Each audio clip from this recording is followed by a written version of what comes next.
You are born, not with tender hugs or soft lullabies, but with a gust of cold wind smacking your newborn face. Welcome to Sparta. The midwife yanks you out like pulling a stubborn turnip from the ground. No cheering family members or balloons, just the distant sound of swords clanging. Your first outfit? Absolutely nothing. Naked and confused, you are placed on a stone slab under the sharp eyes of an old lady who looks like she wrestled bears for fun. This is the first quality inspection. She pinches your cheeks, stretches your arms, and squints at your toes. Any hint of weakness, deformity, or non-optimal features means an express trip to the cliff. You scream. She nods. Good lungs. That's a plus. Another elder pokes your head, mumbling, "Decent skull shape." Meanwhile, your terrified father stands nearby, pretending to be proud while sweating buckets. Congratulations, you passed the first Spartan quality control. For now. Your very existence now rests in the wrinkled hands of the Spartan Elders Council. A group of 5 ancient men, each looking like they were personally trained by Zeus, sit in a semicircle. Their faces are carved with deep wrinkles, brows permanently furrowed as if smelling something rotten. One elder lifts your tiny arm, examines it like inspecting a defective spear. Muscle tone acceptable, he grunts. Another taps your knees with a wooden stick. Reflexes adequate. The third pokes your ribs. Sturdy bones, no obvious weak spots. The fourth leans in, squinting at your squirming face. Eyes symmetrical, teeth, well, they'll grow. The fifth elder simply sniffs you and nods. Your mother watches anxiously, fingers clenched, while your father sweats like a pig at a butcher shop. After several agonizing minutes of silence, the eldest elder finally declares, "Keep it. Might make a decent soldier. If not, well, wolves gotta eat too." Everyone breathes a sigh of relief. For now, you live. You narrowly escape doom, not because you're exceptional, but because of sheer luck. The elders, after their long, grumbling debate, glance at the roster. "We're short by 2 newborns this season," one elder mutters. "The helots aren't producing enough either," another complains. Budget cuts, resource shortages, even ancient Sparta deals with staffing issues. The council sighs collectively. "Fine, keep it. We'll need every sword arm in a few years anyway," the head elder finally says, while rubbing his temples. Your father, still sweating like a sacrificial goat, almost faints in relief. Your mother whispers a silent prayer of gratitude, though she knows your real battles have barely begun. Meanwhile, the midwife swaddles you in rough wool that feels like being hugged by a cactus. She mumbles, "Lucky brat." Welcome to the Spartan lottery, where survival depends as much on quotas as on strength. Survival granted, your first real caretaker is not your mother, but the state-assigned wet nurse. A large, terrifying woman built like a war elephant, with arms thicker than most men's legs, lifts you with one hand while stirring a giant cauldron of goat milk with the other. Her voice is rougher than Spartan sandpaper. Hungry? Good. Crying builds lung strength. The nursery is more like a mini barracks than a cradle room. Dozens of babies lie on hard wooden planks, all equally naked, squirming and wailing in chorus. The wet nurse marches between them like a drill sergeant, slapping one baby awake, flipping another over, shoving bottles into mouths with military precision. Your feeding schedule? Whenever she feels like it.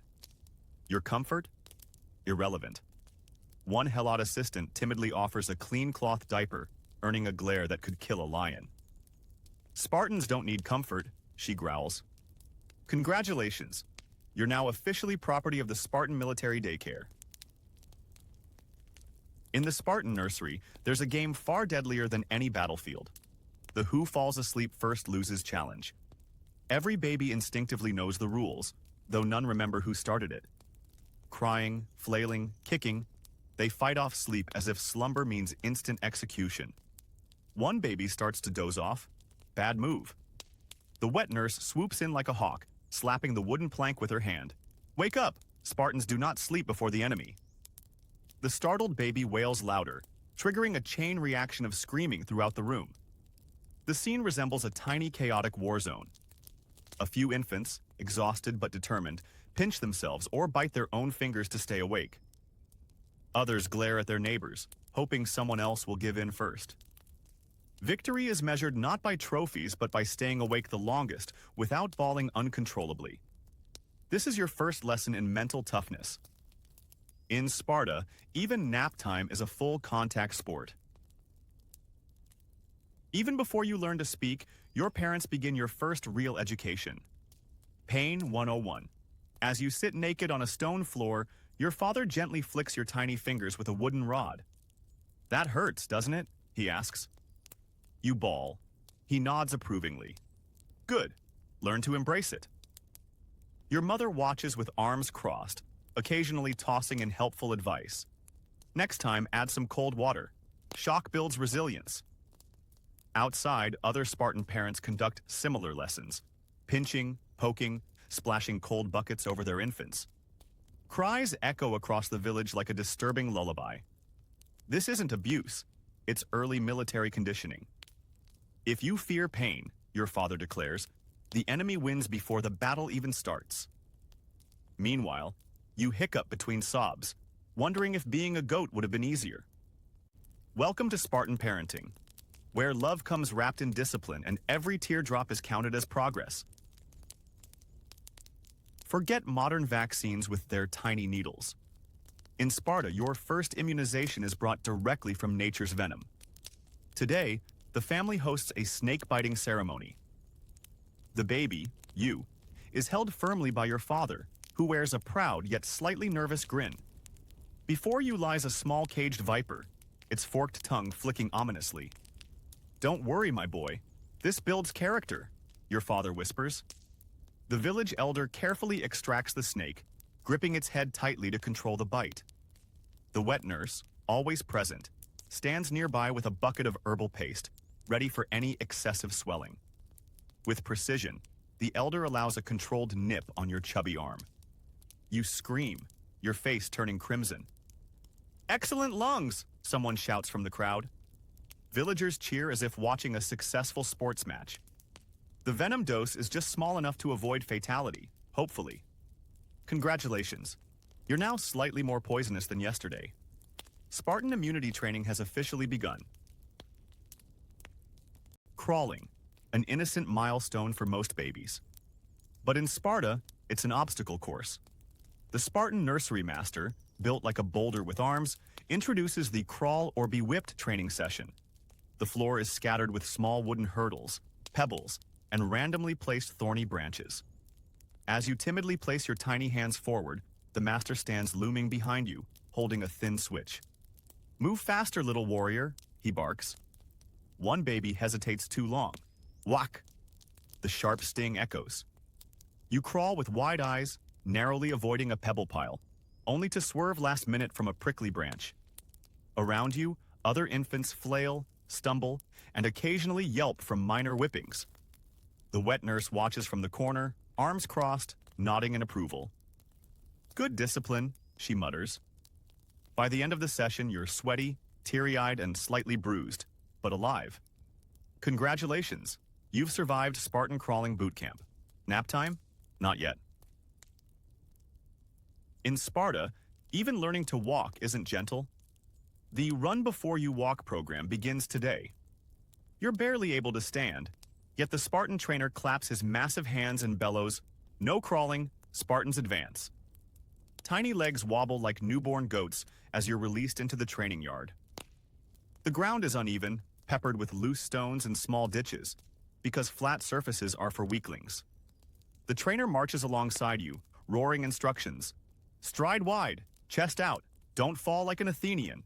You take one unsteady step, two, then stumble straight into a shallow ditch. The trainer instantly pulls you up like lifting a sack of grain. Again. Around you, other toddlers lurch forward, tripping, colliding, or rolling dramatically across the yard. A helot slave scurries behind with a basket, collecting fallen toddlers like spilled apples. Meanwhile, your mother watches proudly, clapping at every wobbly success. Congratulations. In Sparta, falling is part of standing. Bleeding? Bonus points. You've reached the grand old age of 3, a true milestone in Sparta. Today marks your first official indoctrination. Your father stands tall, holding you by the shoulders. "Repeat after me, son," he commands with pride. "I live to fight," you squeak in a high-pitched toddler voice. "Pain is strength," your father continues. "Pain is strength," you lisp, determined. "Spartans never cry. Spartans never cry." Nearby, a group of other Spartan toddlers chant the same slogans in various distorted baby accents, sounding like a militant daycare choir. The trainer circles around, correcting postures, ensuring every child stands firm, even if their heads barely reach his knees. Your mother watches, eyes misty with pride. "Look at him, already a little warrior," she whispers. Meanwhile, one toddler accidentally topples backward, but quickly scrambles up, earning a nod of approval. The Spartan brainwashing has officially begun. Childhood? That's for Athenians. At the age of 7, your cozy days of home torture are officially over. Today, you join the legendary Agoges, Sparta's brutal training academy. Your parents walk you to the gathering square, smiling with pride while you drag your tiny feet like a doomed prisoner. All around, dozens of other 7-year-olds, equally terrified, clutch their simple cloth bundles. A towering Spartan instructor steps forward, his voice booming. "Your parents made you soft. We will fix that." Mothers cheer, fathers nod approvingly. The instructor's assistant snatches away your small blanket and wooden toy. "You won't be needing these anymore." You try not to cry. Spartans don't cry. The instructor marches you all into the stone training compound, where the entrance bears a carved inscription, "Suffering is the path to glory." As the gates slam shut behind you, one thought echoes in your head. "I should have learned farming." Welcome to Agoge. Welcome to your first lesson at Agoge. Clothing is a luxury. At dawn, the instructors bark orders as you and your fellow 7-year-olds are stripped of your tunics. The cool morning air bites your bare skin. "Feel the wind! That's your new cloak," one trainer shouts with malicious enthusiasm. Another hands you a single thin rag, not enough to cover even half of you. The message is clear: comfort makes you weak. As the sun rises, your pale skin starts roasting under the harsh Spartan sun. The sand beneath your feet feels like tiny needles stabbing with every step. Meanwhile, the older trainees march by in full armor, smirking at your shivering squad. "You'll learn to be tough, or you'll freeze, burn, and itch your way out of here," they sneer. You glance at your instructor, hoping for some mercy. He smiles. Not kindly. "Tomorrow, we practice sleeping in the dirt." The lesson isn't over. It never really ends in Agoge. Today's lesson: psychological training. The instructor stands before the shivering naked recruits, his voice deep and theatrical. "Pain is your friend," he declares. The children stare wide-eyed, not sure whether to laugh or cry. Pain teaches you. Pain makes you strong. Without pain, you are nothing but soft meat for vultures. One recruit sneezes. Wrong timing. The instructor lunges forward, lifts him effortlessly by the armpits and roars, "Did that hurt? Good." The boy nods frantically, legs dangling. "You see? Already stronger." The other kids nod in terrified agreement. The assistant distributes small thorn branches, forcing each child to hold them tightly. Tiny hands tremble as sharp thorns dig into skin. "Smile," the instructor commands. A painful symphony of fake grins stretches across bleeding faces. "Excellent. Learn to love it." In the corner, the wet nurse whispers to a new recruit, "If you survive this, everything else will feel like vacation." Welcome to Spartan Emotional Development class. Breakfast time in Agoge is not for the faint-hearted. The recruits march into the dining hall, a cold stone room echoing with distant screams from training yards. On the table, a massive cauldron of steaming pig blood soup, a small basket of raw greens, and that's it. The assistant ladles out the crimson liquid into wooden bowls, each portion barely covering the bottom. "Protein builds warriors," the instructor announces. You stare at your reflection in the blood soup, trying not to gag. One recruit whispers, "Is that a tooth?" Another nudges a floating lump with his spoon. Or an eyeball. The raw greens are bitter enough to peel your tongue. Seconds? Forget it. A boy dares to ask for more. He receives a sharp slap and a reminder, Spartans fight hunger too.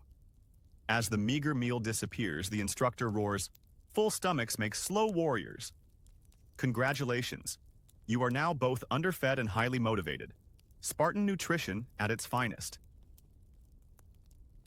Today's class, Advanced Spartan Insults.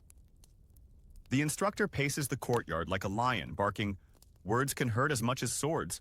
Spartans must master both. The children stand in lines, nervous but curious. You will learn the art of psychological warfare, he declares. Begin! One boy steps forward and timidly calls his opponent, Stinky Goat Face. The instructor scowls. Pathetic, that's what Athens would say. He grabs the boy by the shoulders, shakes him slightly, and roars, Think sharper. Another child steps up and yells, Your ancestors were helots. Gasps echo. Now that's a proper insult. The instructor grins approvingly. The training continues with increasingly creative, cruel, and often absurd insults flying back and forth. One boy gets bonus praise for using 3 generations of family shame in a single sentence. The wet nurse watches proudly, whispering to herself, Future politicians in the making. Congratulations, you've just survived your first Spartan trash-talking boot camp. Your first night outdoors has arrived. No cozy beds, no warm blankets. The instructor leads you and your fellow recruits into the open rocky hills under a starry sky. Tonight you will learn nature's embrace, he announces proudly. Each child is handed a single small flat rock. Hug it for warmth, the assistant orders. The rocks are ice cold. Teeth chattering, you clutch your rock like it's a beloved teddy bear. The wind howls and you try to curl into a tight ball to trap whatever body heat remains. Around you, other recruits struggle similarly, some whispering prayers to Spartan gods of endurance. One unlucky boy sneezes loudly. The instructor hurls a pebble at him with pinpoint accuracy. Silence. Weakness attracts wolves. Hours crawl by as your muscles cramp. Your fingers go numb, and you develop a strange love-hate relationship with your freezing rock. Congratulations. You've survived your first Spartan outdoor sleeping lesson. Sort of.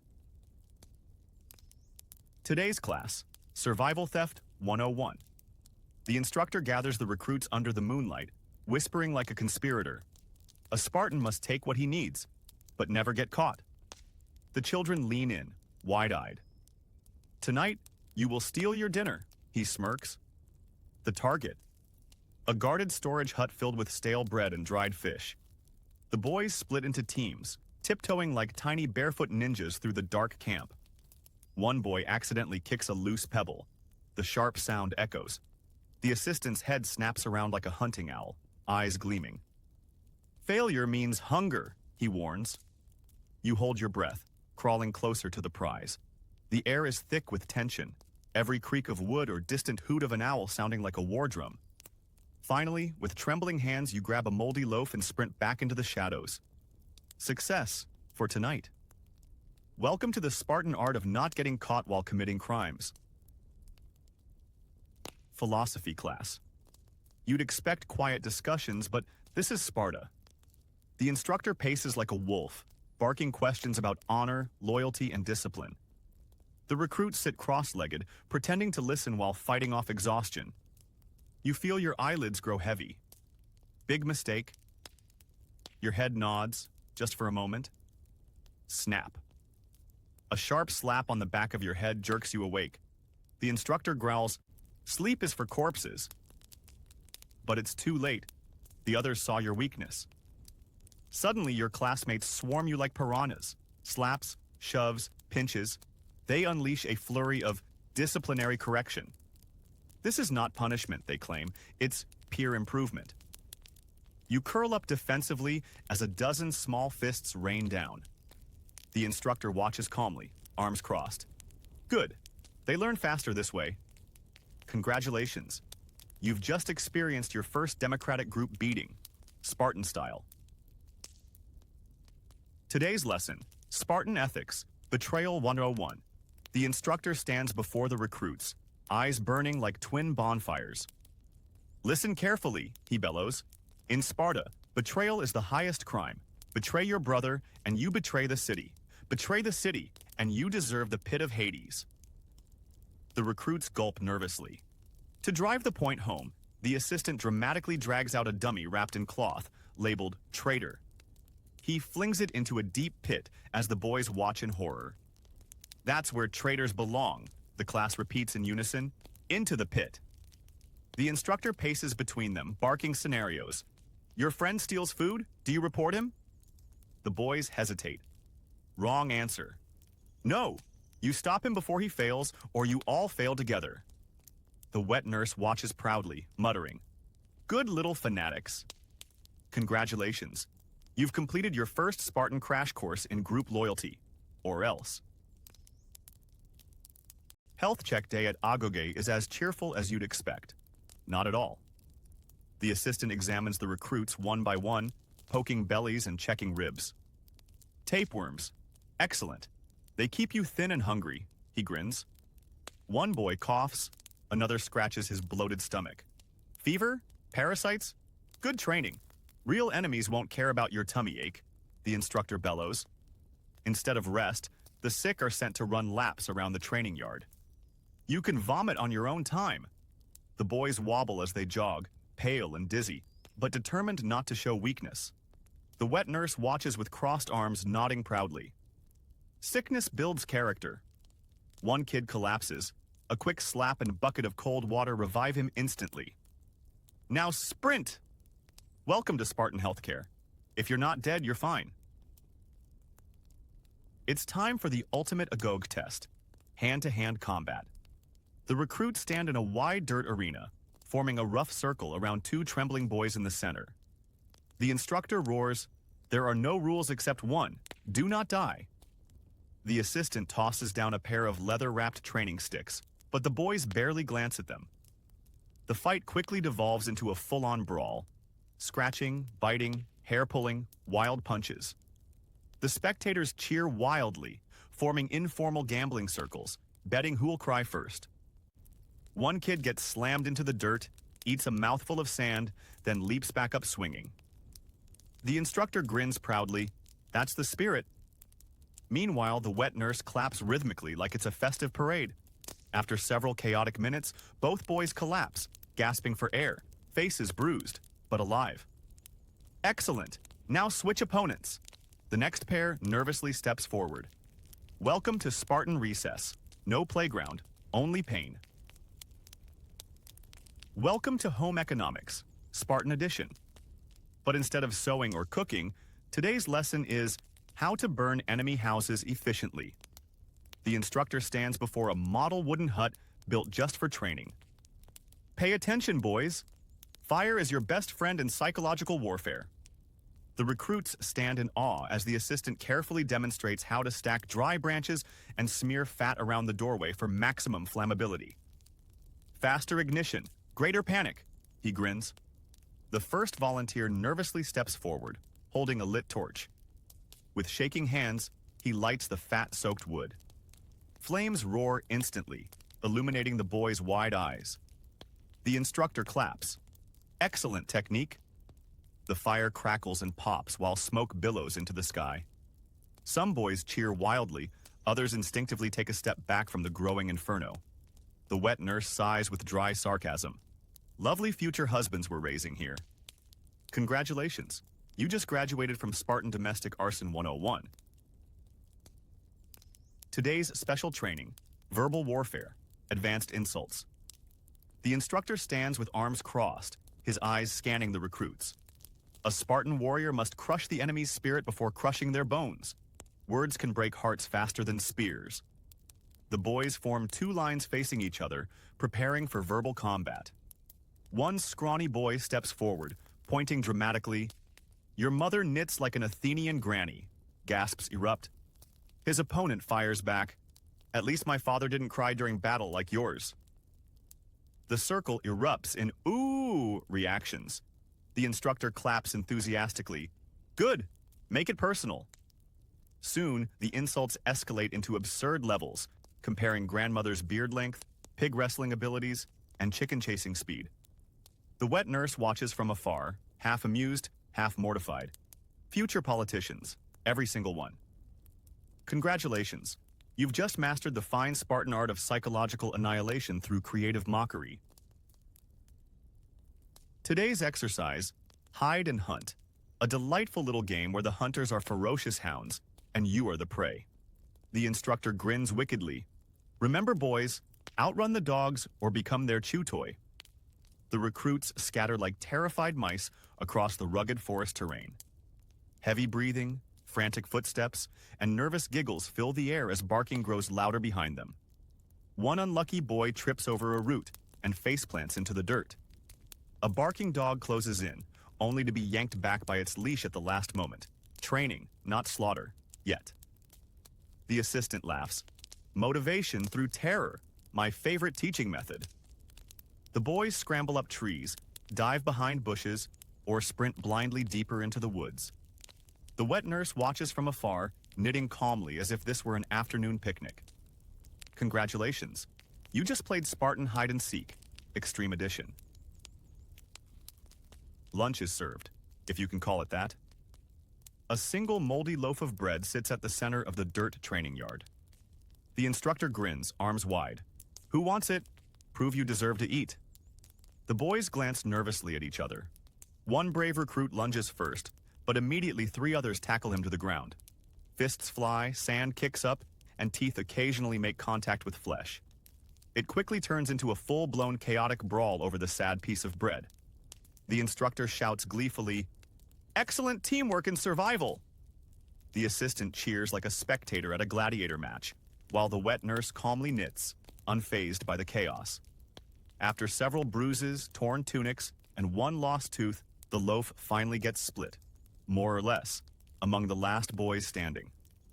Congratulations. You've just passed Spartan Conflict Resolution 101. Violence solves scarcity. Pain Tolerance Test Day, or as the instructor calls it, the art of not screaming. The recruits stand in line, bare backs exposed under the harsh sun.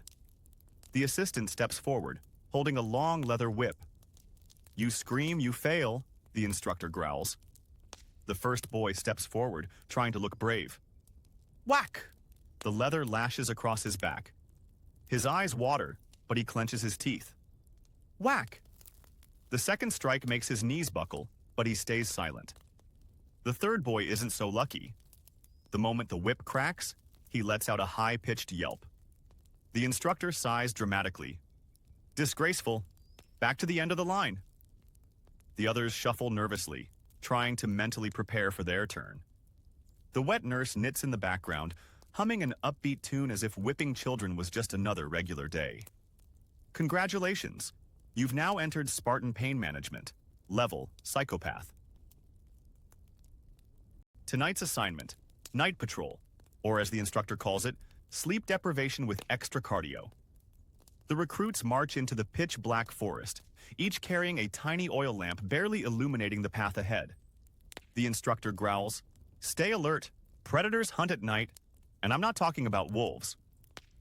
The boys stumble through the darkness, whispering nervously, ears straining for every snap of a twig. Occasionally, assistants hide behind trees, throwing pebbles or growling like wild beasts to test their reactions. One boy startles, dropping his lamp, instantly plunging into darkness. Pathetic, the instructor shouts from the shadows. Hours drag on as exhaustion sets in. Eyes droop, feet shuffle, but the boys dare not complain. The wet nurse sits at camp, sipping tea under the moonlight, watching from afar like a peaceful spectator at a horror show. Congratulations.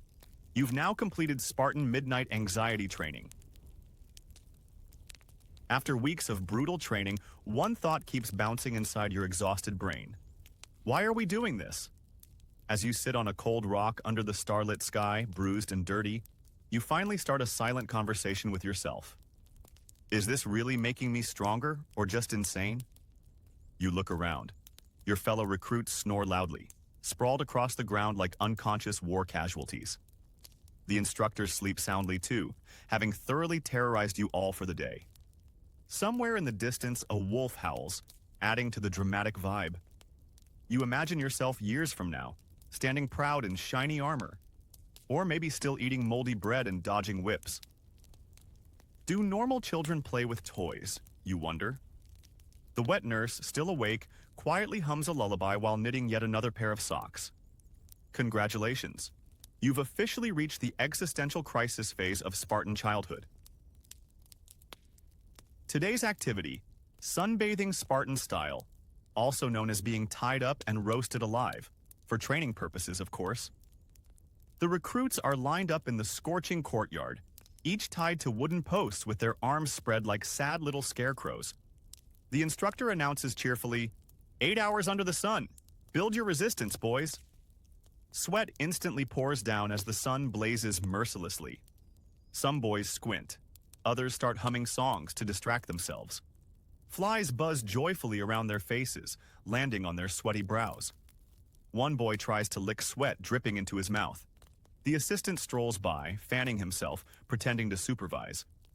The wet nurse watches from the shade, sipping cool water with a raised eyebrow. After what feels like a lifetime, the boys are finally untied, half-baked but still alive. Congratulations! You've completed Spartan Solar Endurance Challenge, Extra Crispy Edition. Finally, the day has come. Igoge graduation. The recruits, now battered, sunburned, and mildly traumatized, stand proudly in formation. The instructor strides before them, voice booming. You have survived, some by skill, others by accident. But survival is what matters. The boys exchange exhausted grins, knowing they've endured Spartan hell and somehow lived to tell about it. The assistant steps forward, handing out small bronze plaques reading, "Survived, mostly intact." The wet nurse wipes away a single tear. From laughter, not emotion. Parents cheer from afar, as if being psychologically damaged for life was something to celebrate. The instructor concludes, "You are now officially one step closer to dying gloriously in battle. Be proud." Congratulations. You've graduated from Spartan childhood. The easy part is over. It's the big day. The recruits line up, no longer clueless children, but battle-hardened mini-warriors. The instructor approaches with great ceremony, holding a bundle of folded crimson cloaks, the sacred Spartan red. Today, you officially become Spartan youth soldiers, he declares. The boys gasp as if receiving magical relics. One by one, they receive their red cloaks, dramatically swinging them over their bruised shoulders like tiny gladiators. The assistant whispers, "Red hides the blood. Very practical." The boys flex proudly, pretending to look fierce while secretly loving how cool they feel. Parents cry happy tears, finally seeing their sons promoted to professional killing machines. The wet nurse applauds politely, still knitting. This time, red scarves to match.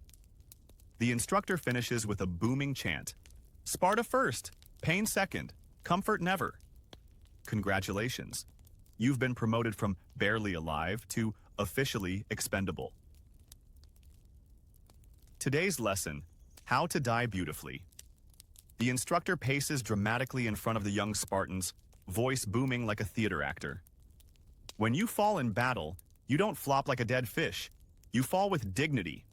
He demonstrates, staggering backwards in slow motion with arms wide, letting an imaginary spear pierce his chest while maintaining an intense, heroic gaze.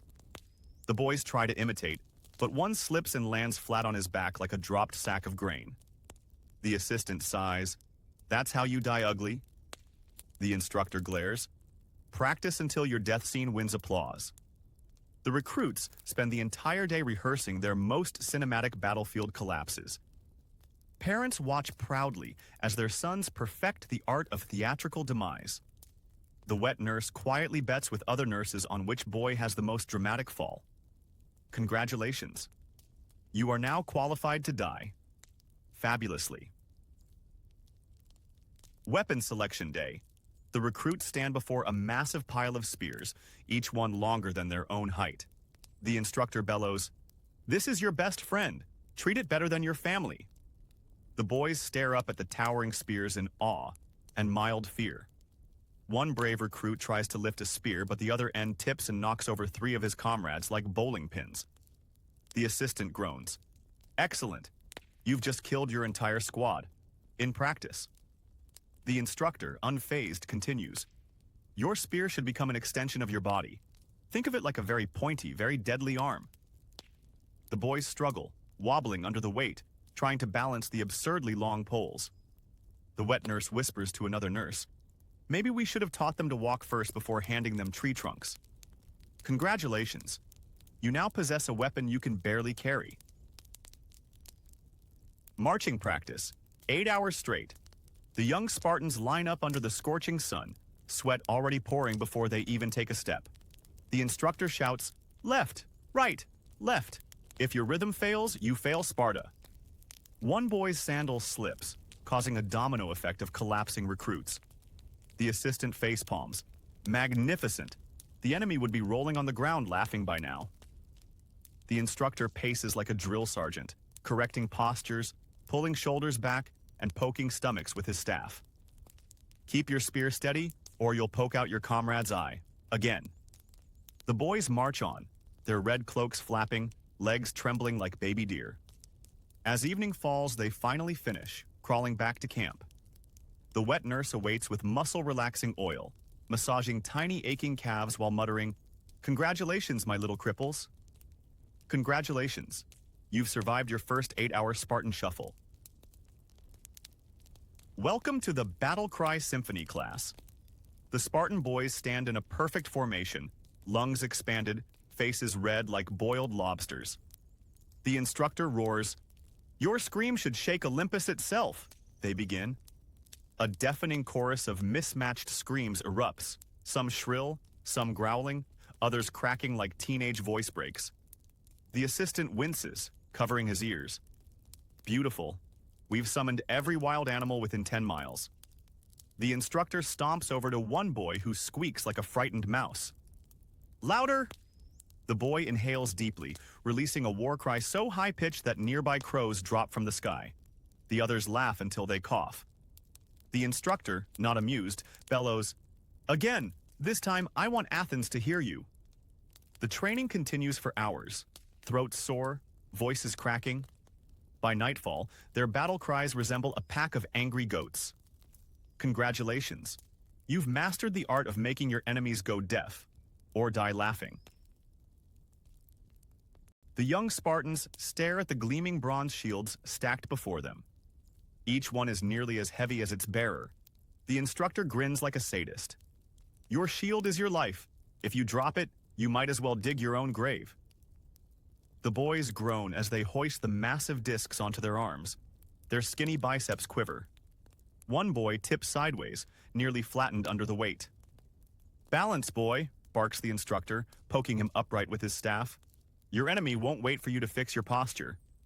Sweat pours as they march in circles, shields wobbling like oversized dinner plates.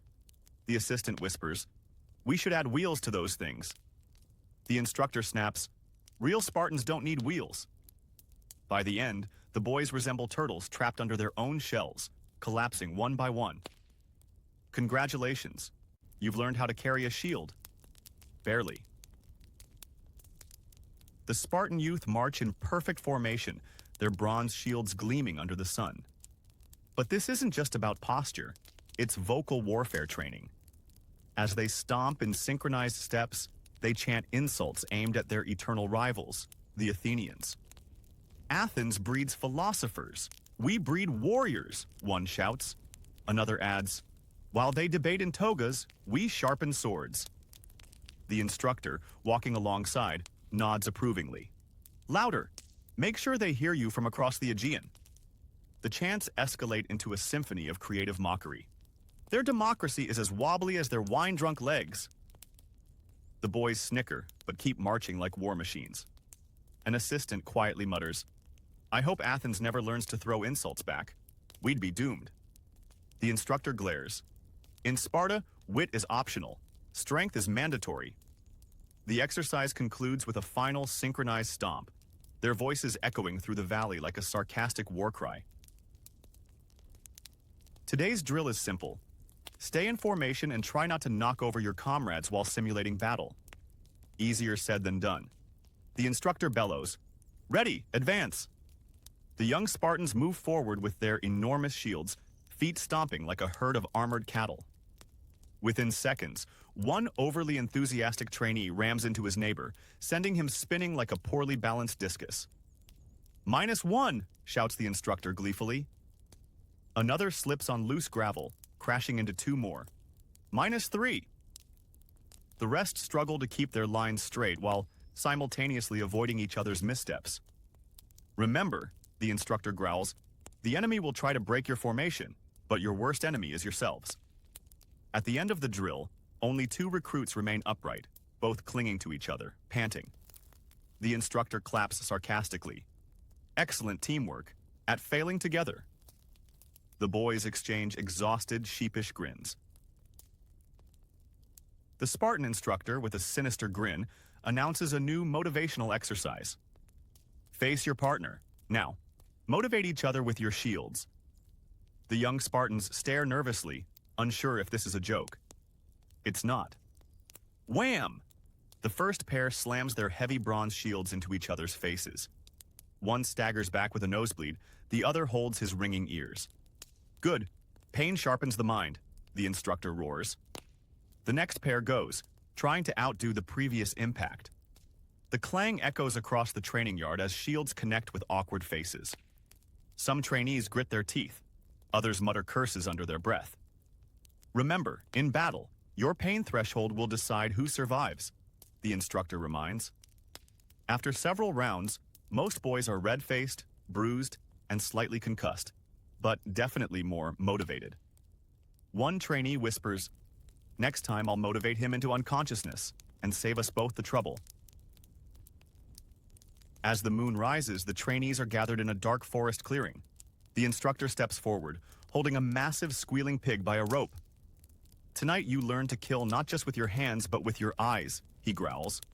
The pig thrashes wildly, its terrified squeals echoing through the trees.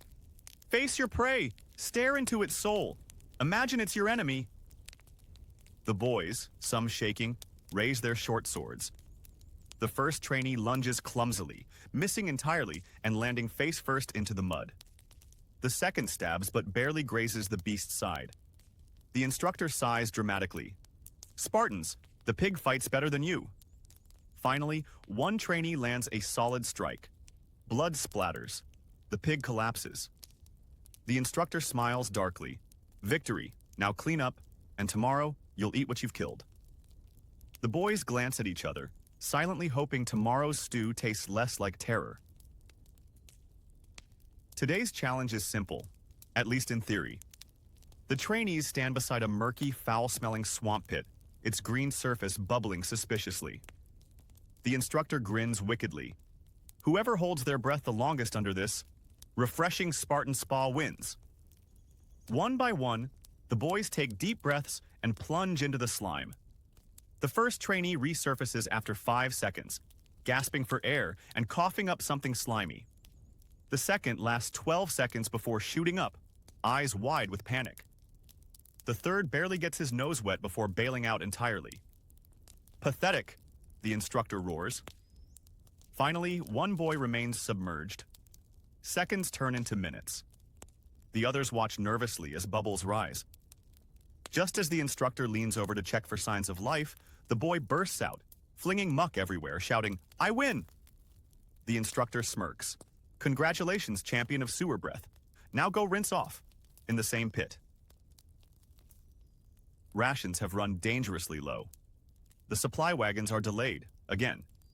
The trainees gather in the dry, barren training yard, stomachs growling like angry beasts. The instructor appears holding a small pouch of sand. "Today, we practice Spartan survival tactics," he announces cheerfully. "When there's no food, you eat what nature provides." The boys stare at him, horrified. "Sand?" one whispers. "Precisely," the instructor beams. Each trainee receives a handful of fine, sun-baked sand. Hesitant, they nibble, coughing and gagging as the grains grind against their teeth. One boy bravely declares, "Mmm, crunchy." earning a nod of approval. Another spits, only to be glared at. Wasting food? That's 2 extra laps. The lesson is clear. In Sparta, even eating dirt is training. As they chew the inedible meal, the instructor concludes, if you can digest this, you can digest anything. As the sun blazed mercilessly over the training ground, you found yourself squatting under a shriveled bush, attempting to regain some sense of sanity. Your muscles screamed, your stomach growled, and your skin was permanently tinted Spartan red from constant sunburn. With a dry gulp, an unfiltered thought slipped through your mind. Why didn't I just become a farmer? You imagined yourself gently plowing soft fields, feeding chickens, and occasionally sipping goat milk under a shady olive tree. Meanwhile, a fellow trainee nearby tripped during shield drills and face-planted into dirt, snapping you back to reality. The instructor's scream echoed, if you can daydream, you can do more push-ups. Back to the grind. You sighed, cursing your ancestors for not owning a farm.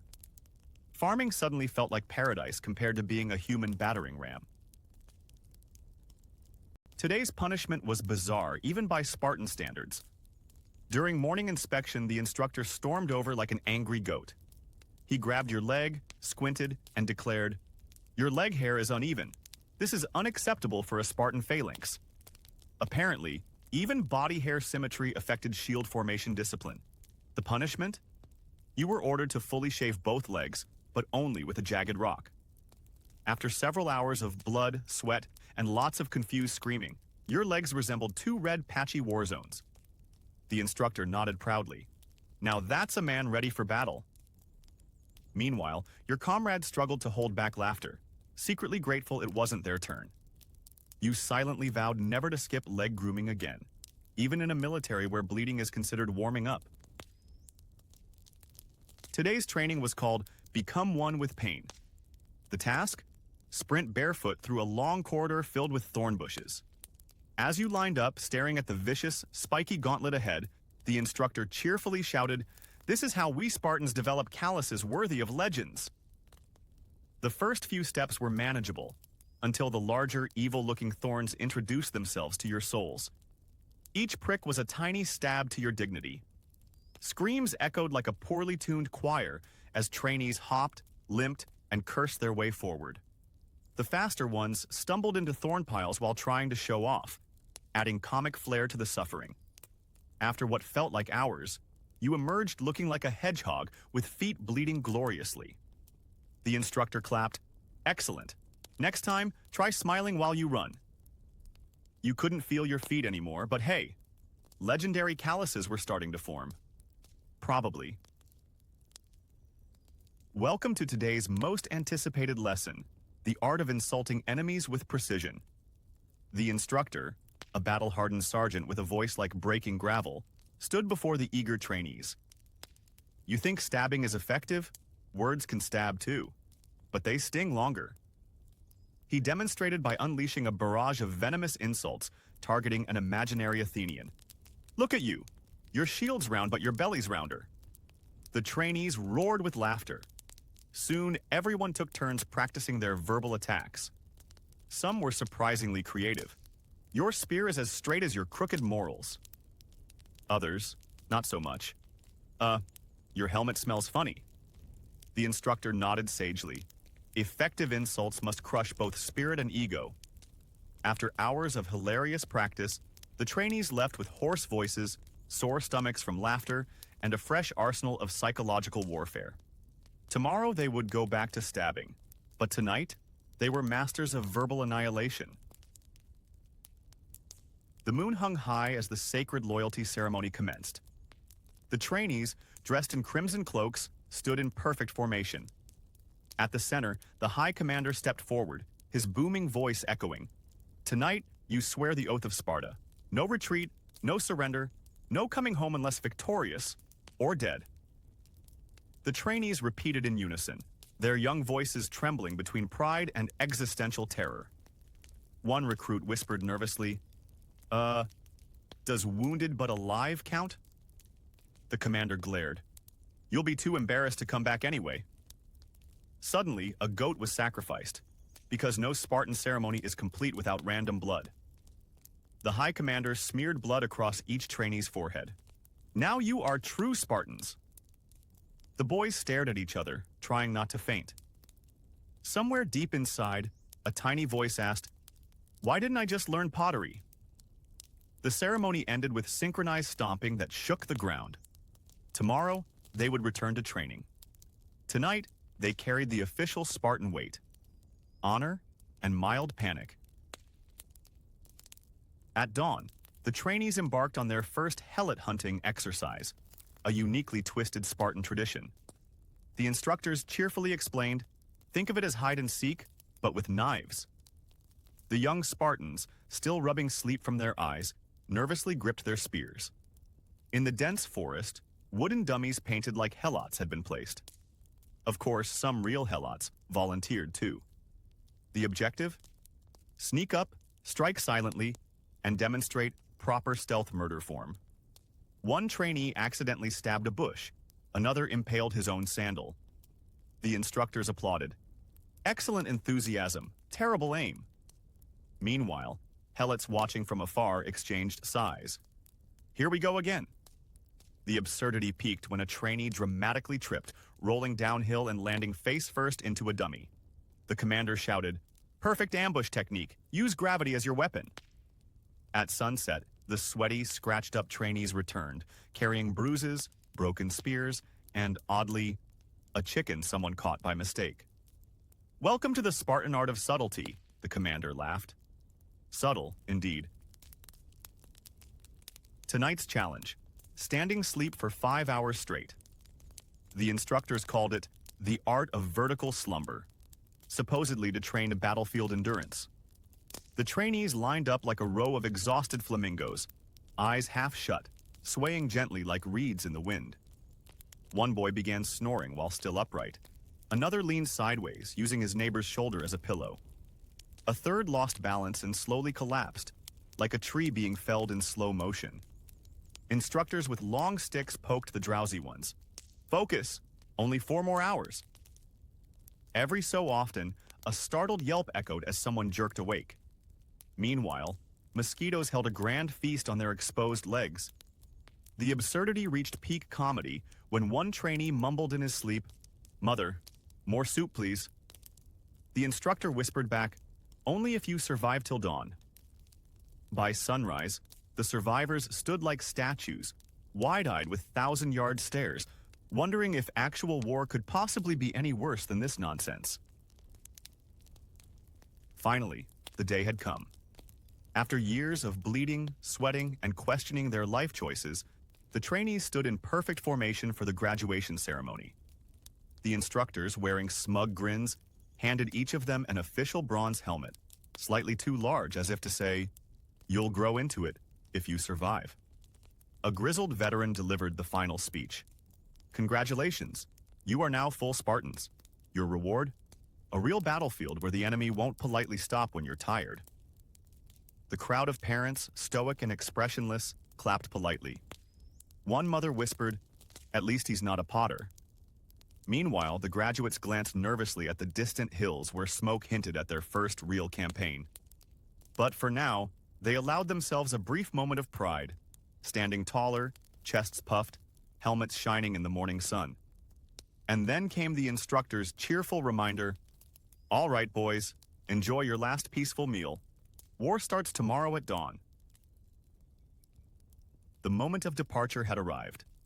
The young Spartans, now freshly minted soldiers, stood lined up like bronze statues under the merciless sun. Mothers, stoic yet brutally honest, approached one by one to give their parting words. "Bring your shield back, or come back lying on it," your mother said with a firm pat on your helmet. No pressure, right? The commanders barked orders as drums thundered, signaling the beginning of the long march. Friends exchanged nervous glances, silently agreeing that survival would be optional, but looking cool while dying was mandatory. The elders watched with proud eyes, secretly betting on which son would make it home. As the column started moving, the weight of the 40-kilo armor suddenly felt heavier. You adjusted your helmet, wiped the sweat trickling down your nose, and whispered, "Well, here goes everything." Thus began your grand journey into the delightful vacation package called War. Day 1 on the march. Supplies? Check. Armor? Check. Enthusiasm? Slightly forced. The highlight? Each soldier was issued a month-long ration of pig blood soup. Yes, Sparta's finest cuisine. Thick, metallic, slightly clotted, and wonderfully warm even when you don't want it to be. The commanders proudly declared, "With this you'll be invincible." More like inedible. Every step forward was accompanied by the rhythmic sloshing of these dark jars slung on your back, threatening to spill their precious and nauseating contents. Some whispered prayers that the enemy would kill them quickly, just to avoid drinking this sludge daily. Your friend Diodoros gagged at his first sip, while another cheerfully suggested, "Think of it as very concentrated wine." The sun blazed above, armor roasted below, and yet the most pressing concern wasn't death. It was another mouthful of blood soup. The sun was no longer a celestial body. It was now a personal tormentor hanging directly above your head. 42 degrees Celsius, or as the Spartan trainers called it, pleasantly warm. The bronze armor, weighing over 40 kilograms, transformed every soldier into a mobile oven. Sweat poured like tiny rivers under the helmet, pooling into places you didn't know existed. The leather straps bit into your skin, and every step felt like dragging a small forge across grease. Diodoros tried to joke, "At least we're pre-cooked for the funeral pyre." The commanders, of course, strolled in light linen robes under shady parasols carried by unfortunate servants. Meanwhile, the soldiers clanked forward, metallic, roasted, and grumbling. Every time a breeze came, it was met with silent prayers and desperate gasps. But the breeze never stayed. "Only 30 more kilometers," the officer cheerfully shouted. The army groaned in perfect unison. Phalanx formation, the sacred shield wall of Sparta. Today's lesson, maintaining perfect formation even while suffering intestinal disasters. The drill sergeant barked, "Real warriors don't break formation for bowel issues." And so, under the blistering sun, dozens of young Spartans clenched not only their spears but also everything else. The stench was biblical. Cleon, trembling, whispered, "If I die today, tell my mother I fought bravely and smelled awful." Every step forward was a delicate negotiation between military discipline and imminent catastrophe. One misstep could trigger a chain reaction, a domino effect of shame. The officers watched proudly. "See? Discipline above all." Behind their backs, the soldiers exchanged desperate glances and clenched harder. A lone breeze dared to waft through, instantly regretting its decision. It was the finest demonstration of phalanx endurance and digestive fortitude. The blazing sun roasted the Spartan formation like a giant outdoor grill. But today's real enemy wasn't heat or hunger. It was the mosquitoes. Swarms of bloodthirsty insects descended like tiny Persian armies. The rules were clear. No scratching. A true Spartan ignores the itch.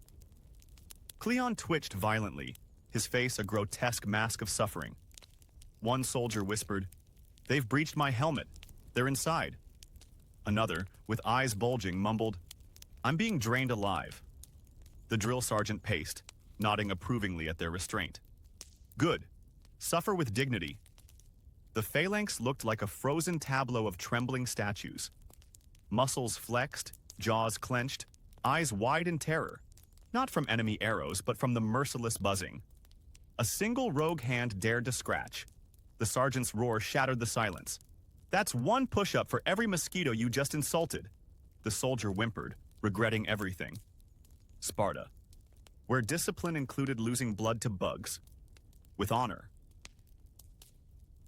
Day 1, hold position. Day 2, hold. Day 3, keep holding. Day 4, don't move. Day 5, excellent discipline, Spartans.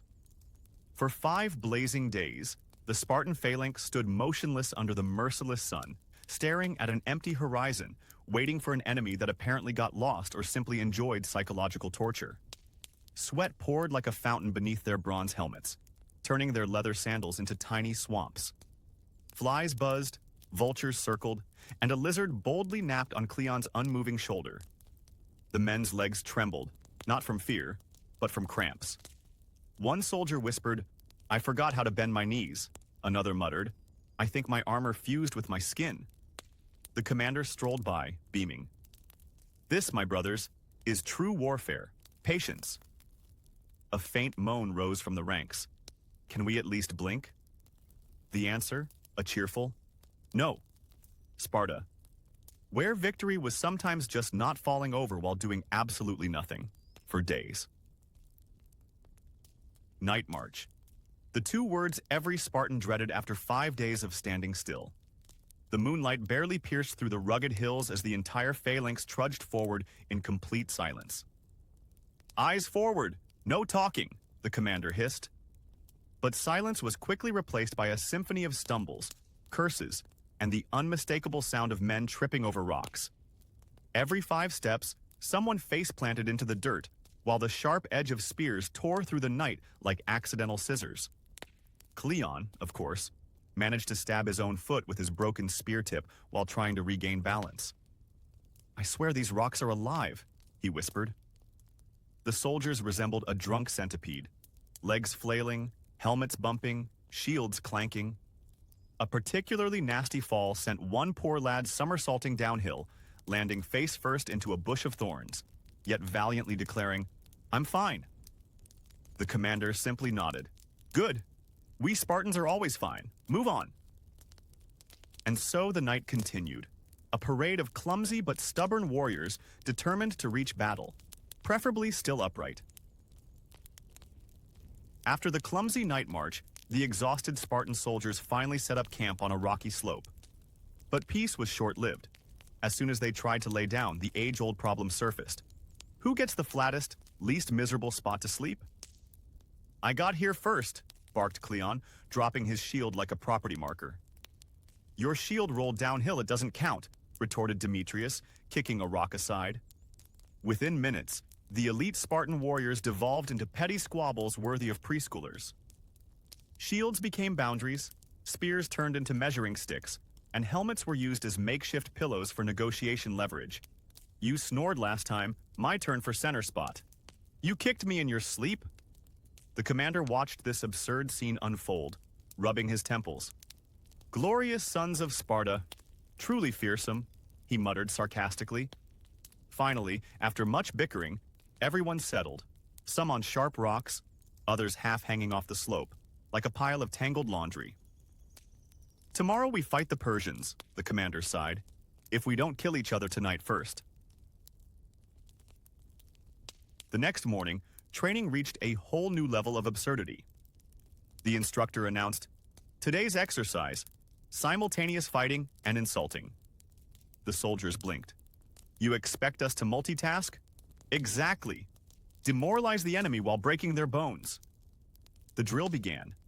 Each pair clashed with wooden spears, but instead of grunts or battle cries, the air filled with creatively vicious insults. "Your mother knits wool softer than your grip," shouted one. "Your helmet smells like goat armpit," retorted his partner while blocking a strike. The battlefield turned into a bizarre stand-up comedy brawl with bruises. Some warriors laughed mid-fight, losing focus and getting thumped harder. Others struggled to come up with witty lines, resorting to desperate flailing and random insults like, "Your sandals are ugly." The commander paced, arms crossed. "Remember, Spartans, verbal warfare softens the mind of your enemy before your spear softens their body." By the end, everyone was exhausted, physically and emotionally, but at least their insults were sharper than their spear tips. The moment had arrived. The Spartan squad finally faced their first real enemy, the Persian army. As they marched up the dusty hill, they froze. Before them stretched an endless sea of Persian soldiers, rows after rows like a giant human carpet. One Spartan whispered, "Is it me or are there a lot of them?" Another added, "They didn't say anything about this during training." The commander tried to sound confident. "Quantity means nothing. Look how shiny our abs are compared to theirs." The Persians, wearing colorful robes and towering helmets, stood calmly. Some waved casually as if greeting tourists. The Spartans stood stiff, exchanging panicked glances. One rookie whimpered, "Should have taken up pottery." The instructor barked, "Silence! Remember your training. Intimidation through confidence." The Spartans attempted a synchronized battle roar, which came out as a nervous squeak. The Persians looked amused, and thus began their very awkward first encounter with reality, the art of being outnumbered but pretending otherwise. The Spartan commander raised his arm dramatically. "Now, we show them what fear is," he bellowed. The Spartans lined up, puffed out their chests, and prepared for the infamous intimidation chant. On cue, they roared, "Sparta!" But instead of a unified thunder, it came out staggered. "Spar! Ta! Spa! Ta! Spar! Ta!" One recruit even sneezed mid-roar. The Persians blinked. Some exchanged confused looks. A Persian archer nudged his comrade. "Are they okay?" Determined not to lose face, the commander signaled for take two. This time, they managed better synchronization but overshot on volume, causing a few helmets to rattle off. The commander proudly smiled, as if this deafening mess was intentional. "See? They're shaking in fear," he whispered. Meanwhile, the Persians politely applauded the effort. One even gave a thumbs up. The Spartans stood there, breathing heavily, trying to look menacing, but mostly looking like out-of-sync opera singers with anger management issues. The battle began at sunrise with the elegance of two drunken goats charging. Spears clashed, shields slammed, and the phalanx lines pushed like two crowds fighting over the last piece of free bread. Hours passed. Sweat poured, arms ached, feet blistered. By noon, the Spartans were mentally bargaining. "If I survive this, I'll never complain about training again." Around hour 7, a desperate whisper spread, "Is it lunch yet?" But the answer was always a brutal spear jab. As the sun burned mercilessly, one soldier hallucinated his enemy's helmet was a loaf of bread. At hour 10, the chant shifted from battle cries to pained groans. The Persians looked equally exhausted, exchanging glances that said, "Are we done yet?" At hour 14, everyone moved on sheer muscle memory, like angry marionettes. Finally, after 15 grueling hours, both sides barely stood, panting like dogs. The commander finally called a pause, but nobody cheered. They were too busy collapsing face first into the dirt, dreaming of soup, shade, and shoes without blood. The battle had now entered its most brutal phase, the meat skewer stage. Spears jabbed forward with terrifying rhythm, and one by one, unfortunate Spartans were hoisted like oversized kebabs. Blood splattered onto already sticky armor, while the sun continued its sadistic roasting from above. "There goes Deimos, and there goes Lysander. Oh, look, that's my cousin," one soldier thought grimly as comrades were skewered left and right. The phalanx formation held, but morale was wobbling like a drunken goat on stilts. Some Spartans started sarcastically rating their impalement scenes. 7 out of 10. Nice spin before falling. The Persians weren't doing much better. Their front line was equally decorated with bleeding human shish kebabs. But the commanders kept yelling, "Hold the line," as if screaming louder would magically erase the holes in everyone's guts. The smell of sweat, blood, and grilled flesh created a battlefield aroma that would haunt noses forever. Yet somehow, the line held, because Spartans don't break, they just collect more holes. After hours of spears clashing and shields denting, a universal truth slowly dawned upon the exhausted Spartans. Armor only covers so much. One rookie, while desperately jabbing, accidentally struck a Persian right in the armpit gap. Instant takedown. "Aha!" he shouted, like discovering the meaning of life. Word spread like wildfire. "Aim for the gaps!" Suddenly, the battlefield turned into a bizarre precision contest, with Spartans poking knees, elbows, armpits, and neck slits. "Forget brute force, we're surgeons now." One veteran laughed while threading his spear like threading a needle through armor gaps. The Persians, equally annoyed, tried to do the same, resulting in a clumsy ballet of mutual poking. The field was littered with bodies looking like pincushions in oddly strategic spots. Every hit was met with sarcastic cheers. "Nice shot, Demetrios. That's a perfect spleen poke. The commanders, who started the battle with heroic speeches, now just screamed practical advice. Lower! Aim lower! And thus, in the grand art of war, Spartans discovered that surgical precision beats mindless stabbing, and that anatomy class should have been part of training. Mid-battle, a strange thing happened. Amidst the chaos of clashing shields and flying spears, Leonidas Jr. felt his sandal wobble. One moment it was there, the next it was flying gracefully through the air like a heroic bird escaping the carnage. "My sandal!" he gasped, but there was no time to retrieve it. He now fought with one bare foot squishing into the dusty, rock-filled battlefield. Every step was an adventure in surprise acupuncture. His comrades noticed and burst into laughter between swings. "You're one with nature now. True Spartan spirit," they teased. Soon, several more sandals followed suit. Busted straps, loose laces, broken soles. The battlefield began to resemble a bizarre sandal graveyard. Some warriors tried hopping, others danced awkwardly to avoid sharp rocks. The Persians, confused by the erratic footwork, hesitated for precious seconds. Commanders, initially furious, soon adapted. "Training upgrade. Barefoot combat drills start tomorrow." The lesson? When you're too tough to quit, even sharp stones under bare feet become minor annoyances. Spartan resilience wasn't just about shields. It was about enduring life's pokes one barefoot step at a time. The sun blazed mercilessly. The heat wasn't just hot. It was Spartan hot. The kind of hot where sweat didn't drip but evaporated midair. Leonidas Jr. stood in full armor, soaked, yet paradoxically dry. It was as if the gods themselves were running an invisible hairdryer on him. The sky finally offered relief with a sudden downpour. But instead of refreshing rain, it was like water hitting a frying pan. Steam hissed up from their armor, forming thick clouds of Spartan-flavored fog. The soldiers looked like boiled lobsters with shields. "Are we fighting the Persians or being slow-cooked for them?" one muttered. Some tried catching raindrops with their tongues, only to taste hot metallic vapor. The commanders, unfazed, barked, "Hydration training, extreme edition." Even the Persians paused, squinting at the surreal steaming phalanx approaching them, like ghostly warriors from the underworld sauna. One thing was clear. Sparta didn't just breed warriors. They bred dehydrated, semi-cooked warriors who kept marching no matter how absurd nature got.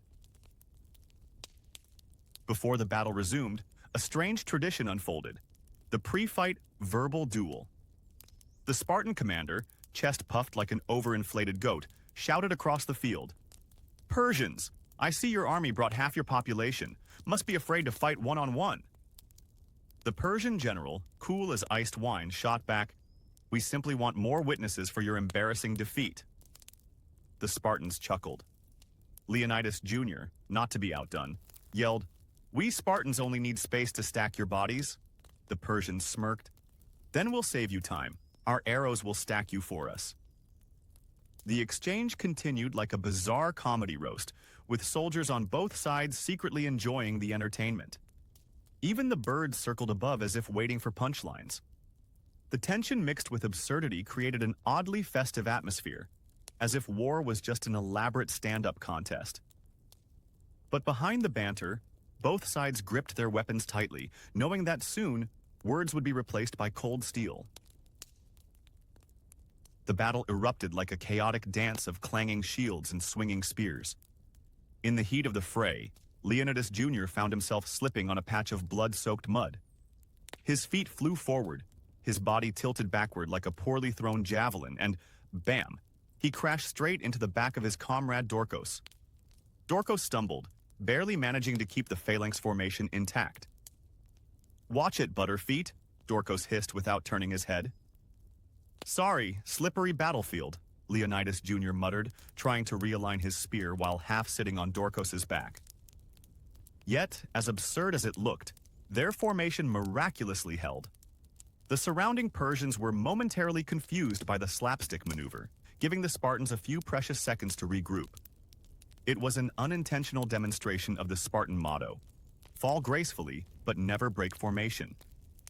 Even the Persian archers paused, wondering if they should attack or applaud. After hours of brutal fighting, night finally fell. Exhausted and filthy, Leonidas Jr. and his comrades tried to find some comfort on the blood-stained battlefield. The only problem? Pillows didn't exist in Sparta. Solution: dead bodies?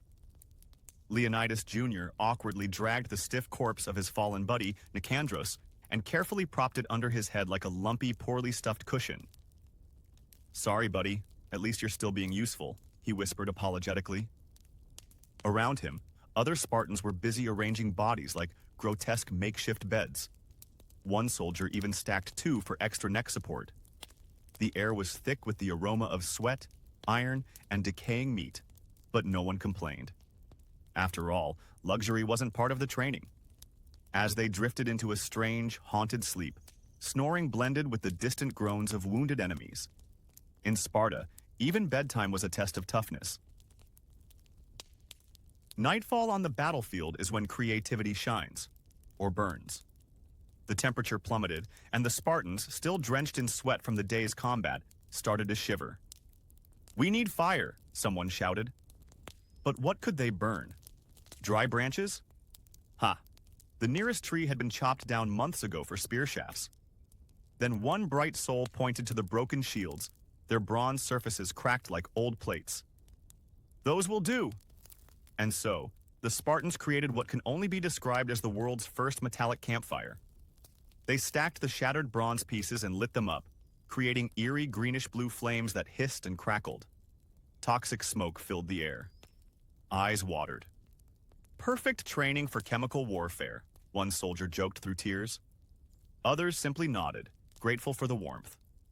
Only in Sparta could toxic fumes be considered part of the training program. After all, what's a little heavy metal poisoning compared to freezing to death? After days of fighting and surviving on disgusting rations, the Spartan camp was on edge. The only thing left that brought a sliver of joy was the sacred bag of salt. Yes, the tiny pouch used to season their otherwise tasteless boiled grains. But that night, tragedy struck. "Where's the salt?" a soldier howled. Accusations flew instantly. Fingers pointed. "You took it." "No, you did." The argument escalated rapidly into full-blown shouting. Even commanders tried to intervene, but let's be honest. Who dares interrupt a Spartan screaming match over seasoning? One creative soldier proposed a duel. "Winner keeps the salt." Everyone cheered. It almost looked like a mini arena. Two furious Spartans circled each other, not over honor, not over love, but over a pouch of salt no bigger than a fist. "This is Sparta," one screamed dramatically while charging. If Persians were watching, they'd be utterly confused. This wasn't war. This was culinary desperation at its finest. In the rare moments between brutal skirmishes, Spartans discovered a new pastime: insult poetry battles. "If we can kill Persians with spears, why not with words?" one suggested. So the soldiers gathered around a campfire, taking turns delivering sharp, rhyming insults aimed at the imaginary enemy. "O Persia, your shields are weak, your sandals squeak, and your warriors flee like frightened sheep," the crowd roared. "Not to be outdone," another Spartan countered. "Your arrows fall like autumn leaves, but our shields remain. Your beard's so thin, even the gods complain." The more creative the insult, the louder the applause. Commanders, instead of stopping the madness, judged the competition like Olympic referees. For a brief moment, war paused and turned into a ridiculous talent show. Somewhere in the distance, even the Persians probably wondered if the Spartans had finally lost their minds. Just when you thought war couldn't get any more glamorous, nature strikes. In the middle of a tense battle formation, your stomach suddenly performs an angry drum solo. The infamous Spartan diet of undercooked meat and questionable soups finally demands justice. You look around in panic, left, right, behind. All you see are shields, spears, and equally constipated comrades clenching their teeth. The enemy is just meters away, and you're battling the most urgent opponent of all, your own bowels. "Hold the line," the captain shouts. Easier said than done when you're squeezing everything tighter than your grip on the spear. You weigh your options. shame yourself in front of your brothers, or risk a fatal dash to the bushes under enemy arrows. In that moment, you truly understand Spartan discipline. Not about facing death, but about holding it inside. Amidst the chaotic clashing of spears and shields, you feel an odd sting. Not on your chest or arm, but your rear end. A Persian archer, perhaps with a cruel sense of humor, managed to land a perfect shot right into your backside. The pain is sharp, but the humiliation burns hotter. You instinctively reach behind and pull out the arrow, holding it up like a ridiculous trophy. Your comrades burst into laughter, momentarily breaking formation. "Look, our mighty warrior has grown a tail," someone shouts. Even the enemy seems momentarily distracted by the absurd sight. But you, face burning, grit your teeth and shout, "I'm still standing. Is that all you've got?" And with that, the battle resumes, though you can't help but wince every time you take a step. Welcome to the prestigious Brotherhood of Warriors Wounded, in the most undignified spot possible. The battle was turning into a disaster. Enemy troops pushed harder, and your formation wavered. Panic crept into the ranks. Suddenly, your training kicks in, or more precisely, your survival instinct. You dramatically fall to the ground, spread eagle, and hold your breath, playing dead. Around you, a few other Spartans had the same brilliant idea. The Persians, busy with real threats, march past your lifeless bodies, too busy to stab everyone.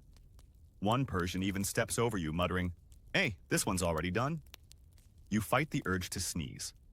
The ground is cold, your face squished against a rock, and a beetle casually crawls into your helmet. Dignity? Long gone? Survival? Hopefully. After what feels like an eternity, you hear the battle shift again. Slowly, you peek one eye open. Not dead. Yet.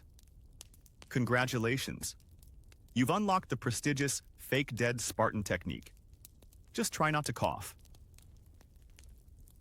The chaos escalates. In the confusion, someone shouts, "Retreat!" You don't need to hear it twice. Sprinting like a rabbit on fire, you dart towards the rear, only to realize you're heading straight for a suspicious patch of ground. Your instincts scream too late. You're already airborne, flipping over a cleverly hidden animal trap disguised as a makeshift minefield. You crash land with a spectacular tumble, but somehow remain intact. Around you, several unlucky comrades lie groaning, some tangled in nets, others impaled by primitive wooden spikes. One guy hangs upside down from a tree, armor clanking like a broken bell.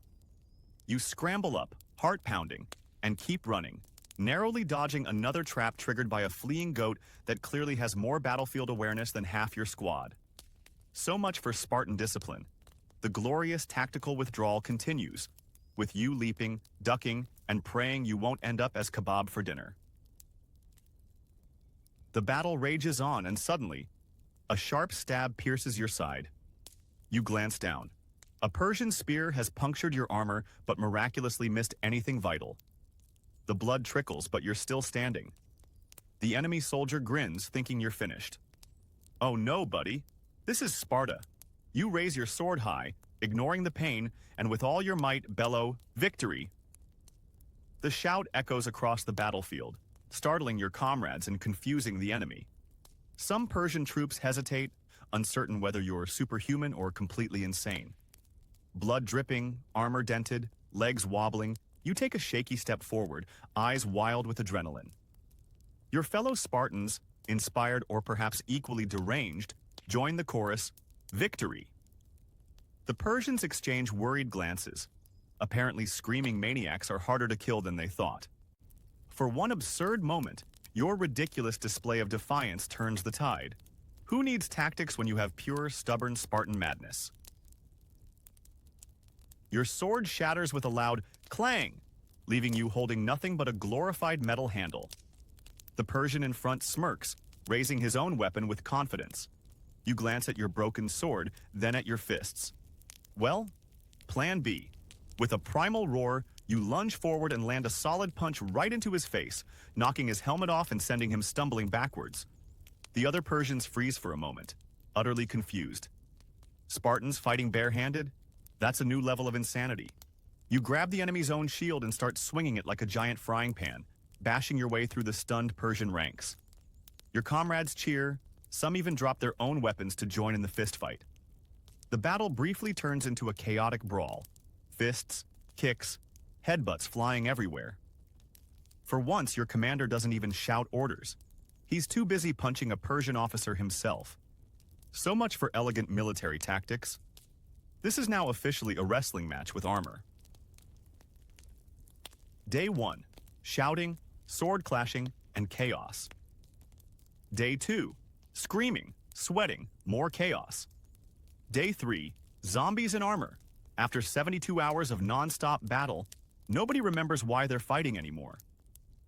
Both sides move like sleepwalkers, eyes glazed, legs trembling, swinging their weapons more out of habit than strategy. You accidentally hit a Persian who was too exhausted to block, and he just sat down and stayed there. Across the field, 2 soldiers fell asleep while leaning on each other's shields. Your own commander, once a fearsome warrior, now mutters random words while waving his sword like swatting flies. The sun burns like an evil god above, mocking your misery. Blisters, dehydration, cramps, the real enemies now. The rules have changed. Whoever can stay conscious wins. As you glance around, it's no longer about tactics or courage. It's survival of the least exhausted. You plant your spear into the ground just to hold yourself upright. One by one, soldiers collapse like dominoes. Welcome to Sparta's ultimate endurance sport. Last one standing championship. The battle was over. Not with a final heroic charge, but with the last conscious soldier simply falling over from exhaustion. Silence spread across the battlefield like a warm blanket, only interrupted by the sound of stomachs growling. And so, the victorious Spartans held their grand victory feast. Grass. Yes, grass. With no supplies left, no wild animals in sight, and too tired to hunt, they sat in a circle, chewing the green blades like cows with spears. One soldier, trying to be fancy, even sprinkled some crushed dirt for seasoning. Another proudly presented a dandelion as dessert. The commander raised a shaky cup of rainwater and declared, "To victory," sort of. The few remaining Persians, equally starved, joined in the bizarre picnic, too exhausted to care about the war anymore. For one surreal moment, enemies became silent grass-chewing companions under the burning sun. This was not the glorious epic sung by poets, but it was survival. And that, in Sparta, counted as a win. After months of blood, sweat, and mud, you finally return to Sparta. You imagine a hero's welcome, flowers, cheers, maidens throwing themselves at your feet. Instead, you're greeted by an old village elder holding a single bowl of thin porridge. "You made it back alive," he says dryly, as if you just returned from grocery shopping, not war. The children run around, pretending to stab each other with sticks, mimicking your battles with embarrassing sound effects. Your wife approaches, gives you a quick glance, and comments, "You lost weight, typical." No parade, no songs, just one bowl of lukewarm porridge and a reminder that in Sparta, surviving is expected, not celebrated. The other soldiers shrug and quietly accept their meager meal, too exhausted to complain. After all, tomorrow's training waits, and maybe, if you're lucky, they'll add a few beans to the porridge next time. Spartan luxury at its finest. You barely had time to wash off the blood when you're summoned to the Spartan Military Council meeting. You expect strategy talks, serious planning, but no. It quickly devolves into a full-blown shouting match. Generals with bulging neck veins yell over each other, accusing everyone of being soft like Athenians. One elder smashes his fist on the table, claiming his plan of charge forward and stab harder is the only real strategy. Another snorts, insisting that flanking works better, while a third screams about the importance of intimidating war cries. The room echoes with insults, sarcasm, and personal jabs about each other's mothers, fighting styles, and even cooking skills. You sit there, wide-eyed, thinking, honestly, fighting the Persians was calmer than this. Finally, after hours of bickering, everyone agrees to meet again tomorrow for more shouting. Democracy, Spartan edition. The next day at the council, you finally understand Spartan politics. It's not about logic, strategies, or even experience. No, it's all about volume. The one who shouts the loudest wins.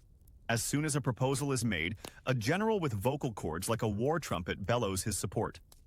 Instantly, others scramble to outshout him, turning the meeting into a bizarre contest of lung capacity. One elder nearly passes out after holding a 30-second scream. Another punctuates every sentence by slamming his spear on the stone floor. Nobody actually listens to the content. Only the decibels matter. You sit there, watching this gladiator match of shouting, thinking, maybe we should train for this instead of sword fighting. At the end, exhausted but satisfied, they declare, the loudest argument clearly makes the most sense. Democracy, Sparta style, now with extra shouting. You finally return home after months of brutal battles, proudly dragging your dented shield and battered spear. You expect a warm embrace, perhaps a feast. Instead, your wife stands at the door, arms crossed, eyes squinting like a hawk. "Where's the salt?" she demands. You blink. "Salt? You know we're out. I told you before you left," she continues. You stammer, trying to explain that during war, salt procurement wasn't exactly top priority between dodging arrows and dodging death. She sighs dramatically. "I fought hunger and boredom here while you played sword games, and you still forget the salt." The kids peek from behind, giggling at your misfortune. You survived the battlefield only to face a far more dangerous opponent. A Spartan wife disappointed. You quietly promise yourself, next battle, first loot, salt bag. Today is election day in Sparta. You march to the assembly with your fellow citizens, pretending as if your vote actually matters. Everyone gathers under the blazing sun, standing in neat rows like soldiers ready for battle. Only this time, the battle is to shout the loudest. The candidates step forward, all from the same noble families who have been ruling for generations. The priest calls for the vote. Each name is announced, and the citizens respond by shouting and clapping. The louder, the better. You watch as the predetermined winner receives a deafening cheer, while the opponent politely bows, knowing full well this is just theater. "Democracy at its finest," someone whispers sarcastically behind you. You nod, suppressing a chuckle. Sparta may conquer entire armies, but when it comes to elections, the outcome is known long before the shouting begins. Your glorious days of battle are over, but Sparta doesn't let you rest. Now you're promoted to trainer of the next generation. In front of you stands a row of tiny Spartan boys, barely taller than your shield, staring at you with wide, anxious eyes. You march back and forth like a seasoned general, barking orders. "Rule number 1, hit harder," you shout. A scrawny boy swings his wooden sword and barely taps his friend. "I said hit harder," you roar again. The poor kid, shaking, delivers a wobbly but slightly stronger strike. You nod with exaggerated approval, as if he just defeated an entire Persian army. In the background, the other trainers cheer. "Good. If you don't knock out your friend, how will you survive the real fight?" The boys nervously giggle, not sure whether to laugh or cry. Welcome to Spartan childhood. Today's lesson for the Spartan kids. Victory means smashing. Defeat means dying beautifully. You stand before them, eyes blazing with dramatic authority. Listen up, pups. There are only 2 outcomes in life. You either crush your enemy, or you die. But make sure you die in a pose that looks epic for the painters. The kids stare wide-eyed. You dramatically demonstrate, first, a brutal overhead swing to crush the enemy, then you collapse to the ground, arms spread like a tragic hero, head tilted artistically. The children clap in awe. One chubby boy raises his hand nervously.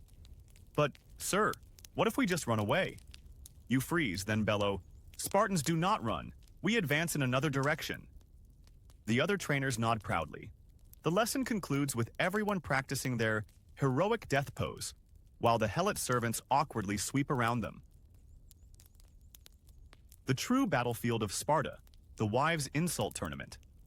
In the town square, a crowd gathers as Spartan wives face off. No swords, only sharp tongues. Your wife, arms crossed, eyes blazing, launches her attack. At least my husband remembers to bring home salt. The rival wife fires back. At least my husband brings home a shield, not just excuses. The crowd gasps.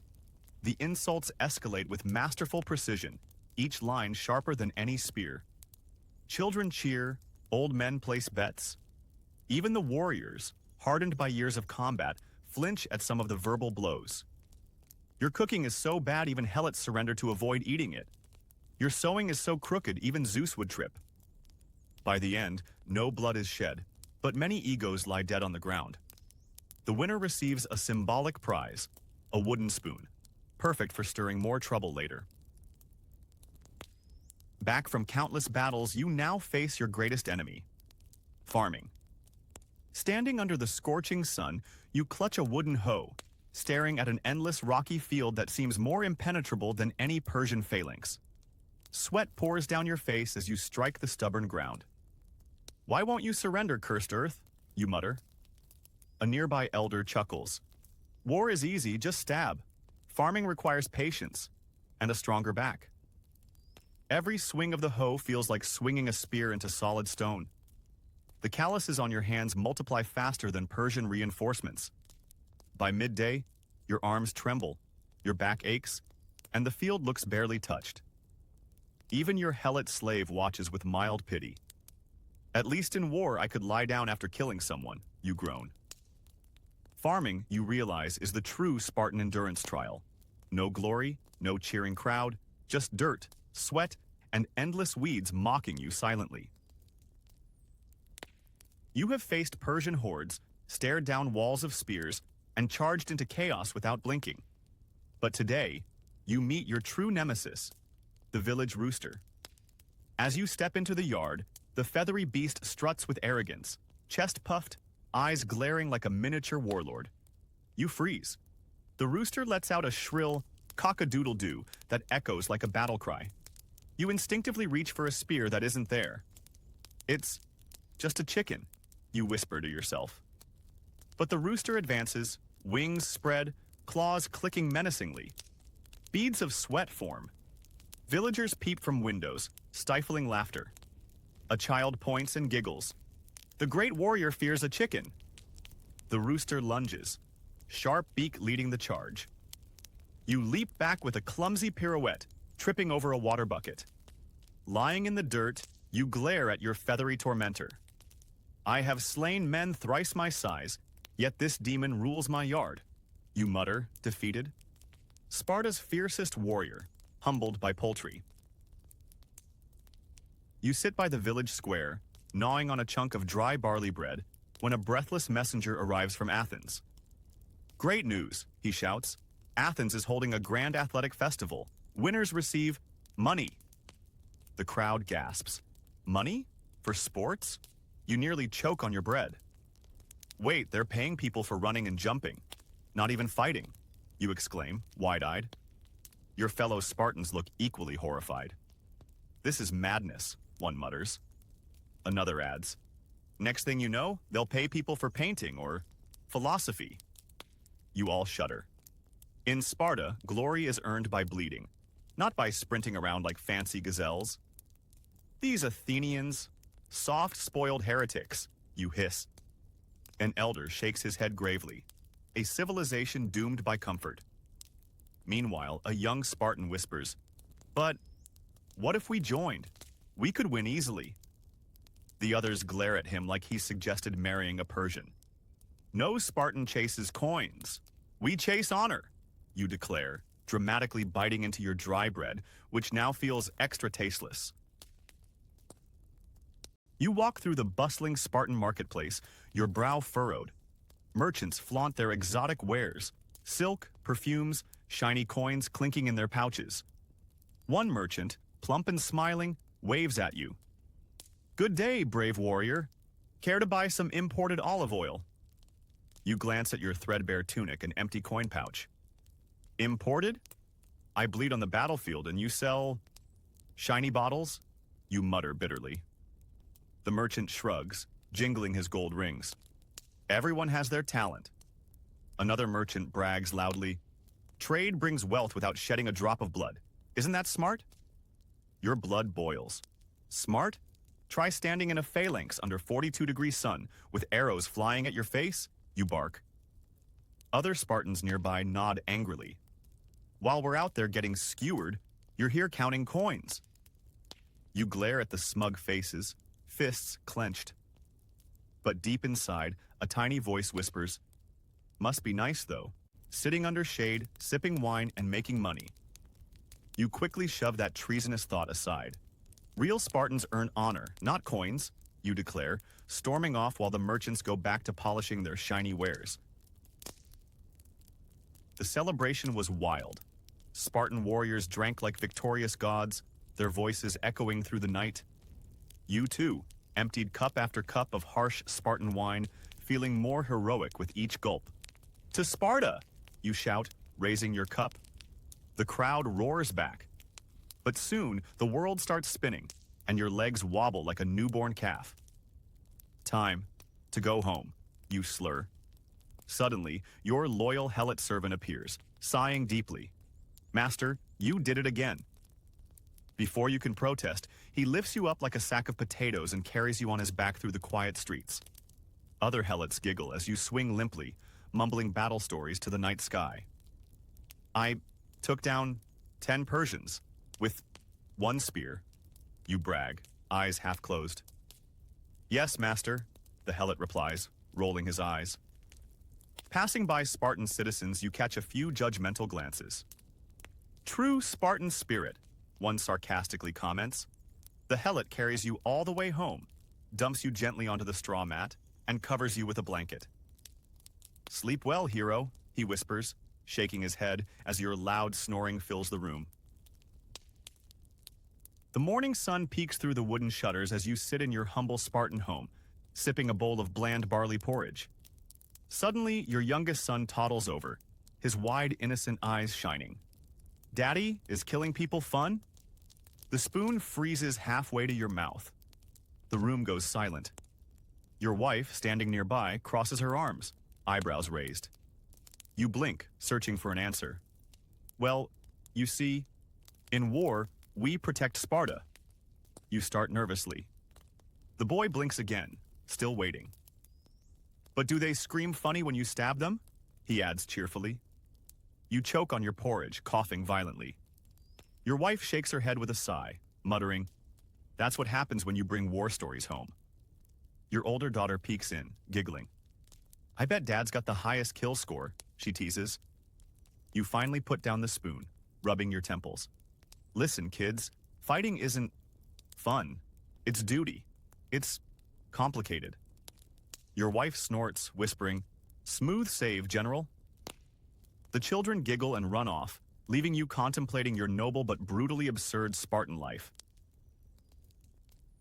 You sit on a wooden stool under the old olive tree in your backyard, watching the children train in the yard. Miniature versions of your younger self, shouting, stabbing practice dummies with wooden spears. You rub your sore lower back and groan.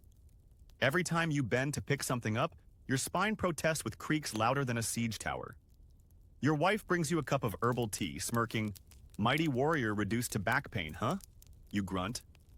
"All those years training, fighting, surviving, and my biggest enemy now is my own joints." A neighbor limps by, similarly hunched, nodding in sympathy. "It's not the Persian arrows that kill us, brother. It's the mornings after turning 40. The kids cheer as one knocks over the dummy. You try to straighten up to clap, but only manage a wheezy exhale. "Victory," you whisper weakly. Your wife rolls her eyes, whispering to herself, "Glory fades, but back pain is eternal." You both chuckle as the next generation continues their brutal little play, completely unaware of the noble, achy future that awaits them. You sit in the cramped examination room, still wearing your old Spartan tunic that barely fits over your growing belly. The young physician, barely older than your grandchildren, squints at your medical scroll. Chronic back pain, knee joint wear, occasional dizziness, and hearing loss?" He looks up with a too bright smile.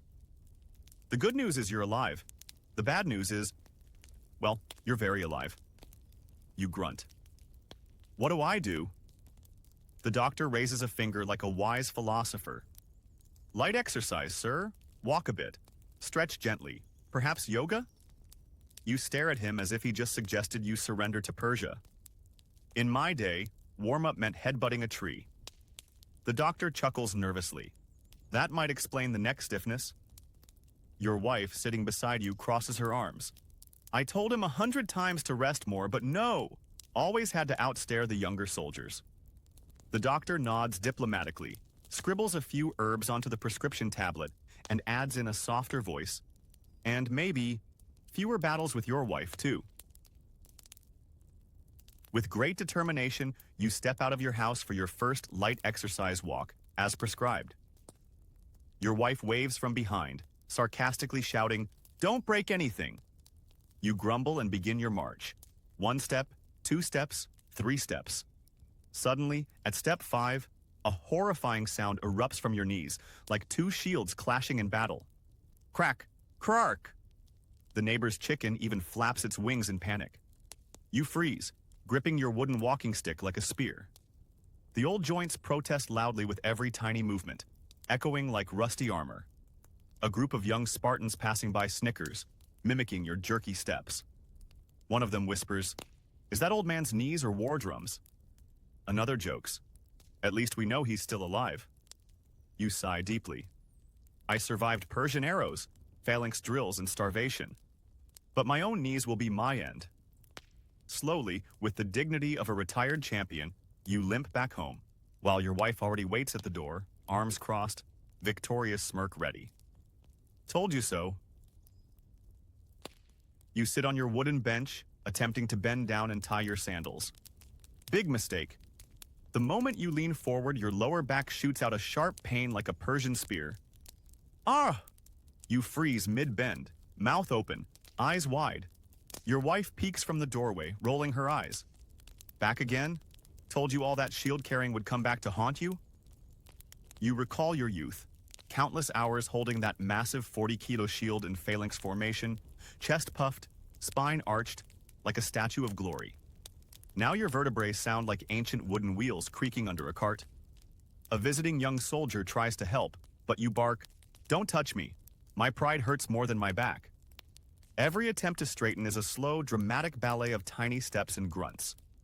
Finally, upright, you proudly declare, "See? Still got it." Seconds later, another sharp crack from your spine humbles you again. The young soldier whispers, "Maybe it's time to use a lighter shield. Or no shield." You glare at him. Blasphemy. You sit proudly on a rock at the village square, chest puffed like you're still on the battlefield. A group of Spartan teenagers walks by, giggling.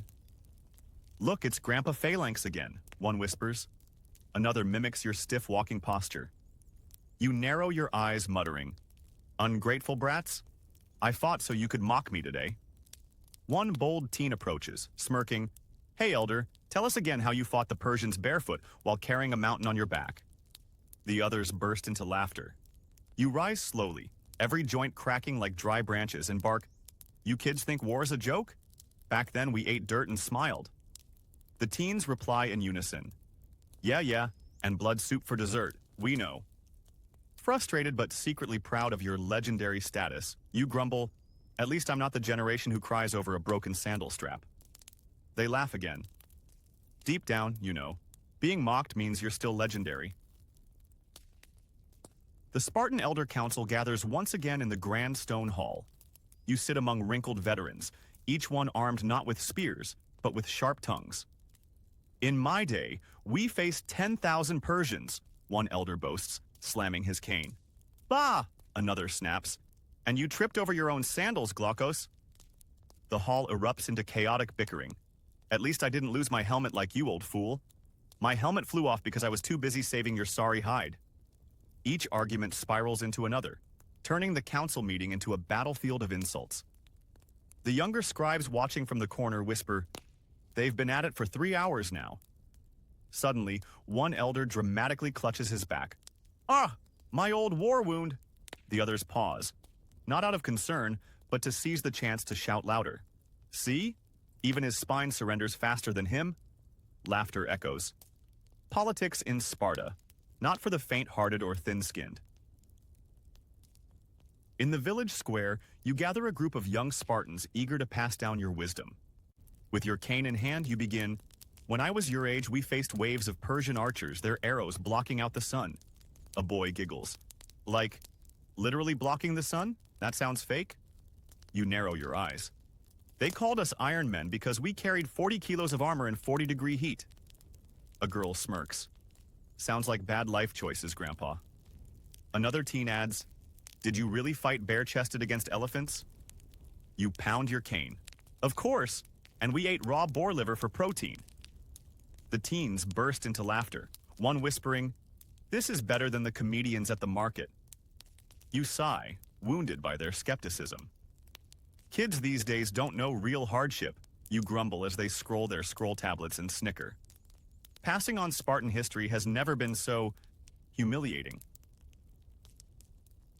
At the village festival, surrounded by colorful stalls and laughing children, you sit among fellow elders bragging as usual.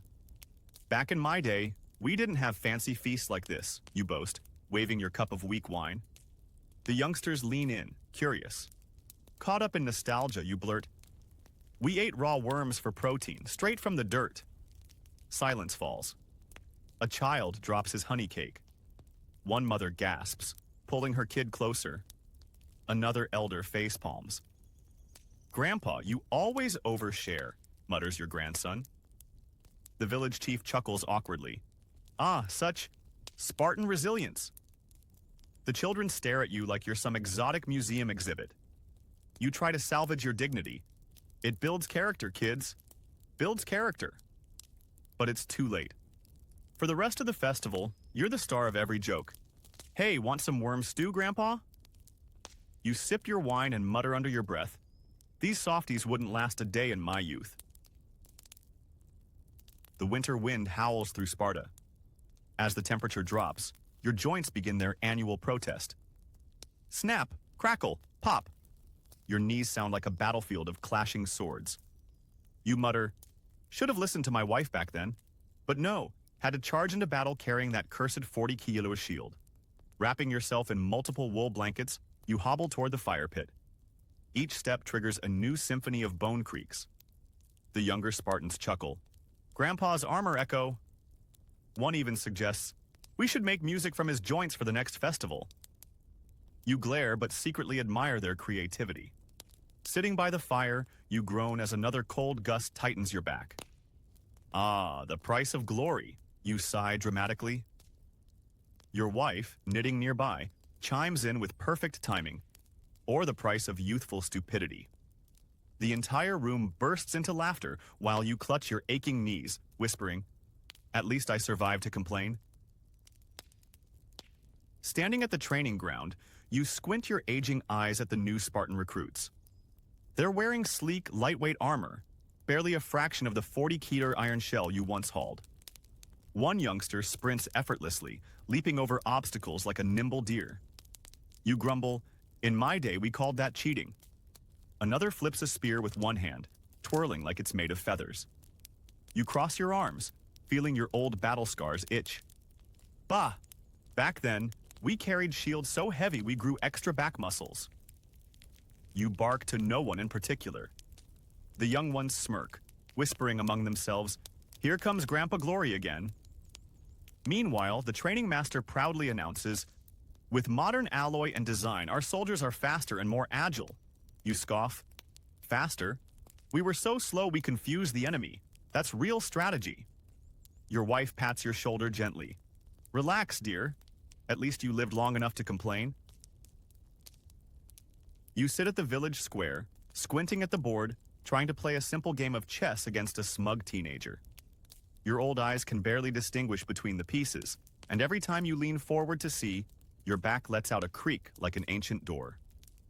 The teen moves his pawn confidently. "Check." You pretend to nod wisely. "Ah yes, a bold move. Reminds me of when I flanked 300 Persians at Thermopylae." The kid rolls his eyes. "Grandpa, you say that every time you lose." You respond with a dramatic sigh. "Because it's true. In my day, every loss on the board was still a victory on the battlefield." Around you, the villagers chuckle.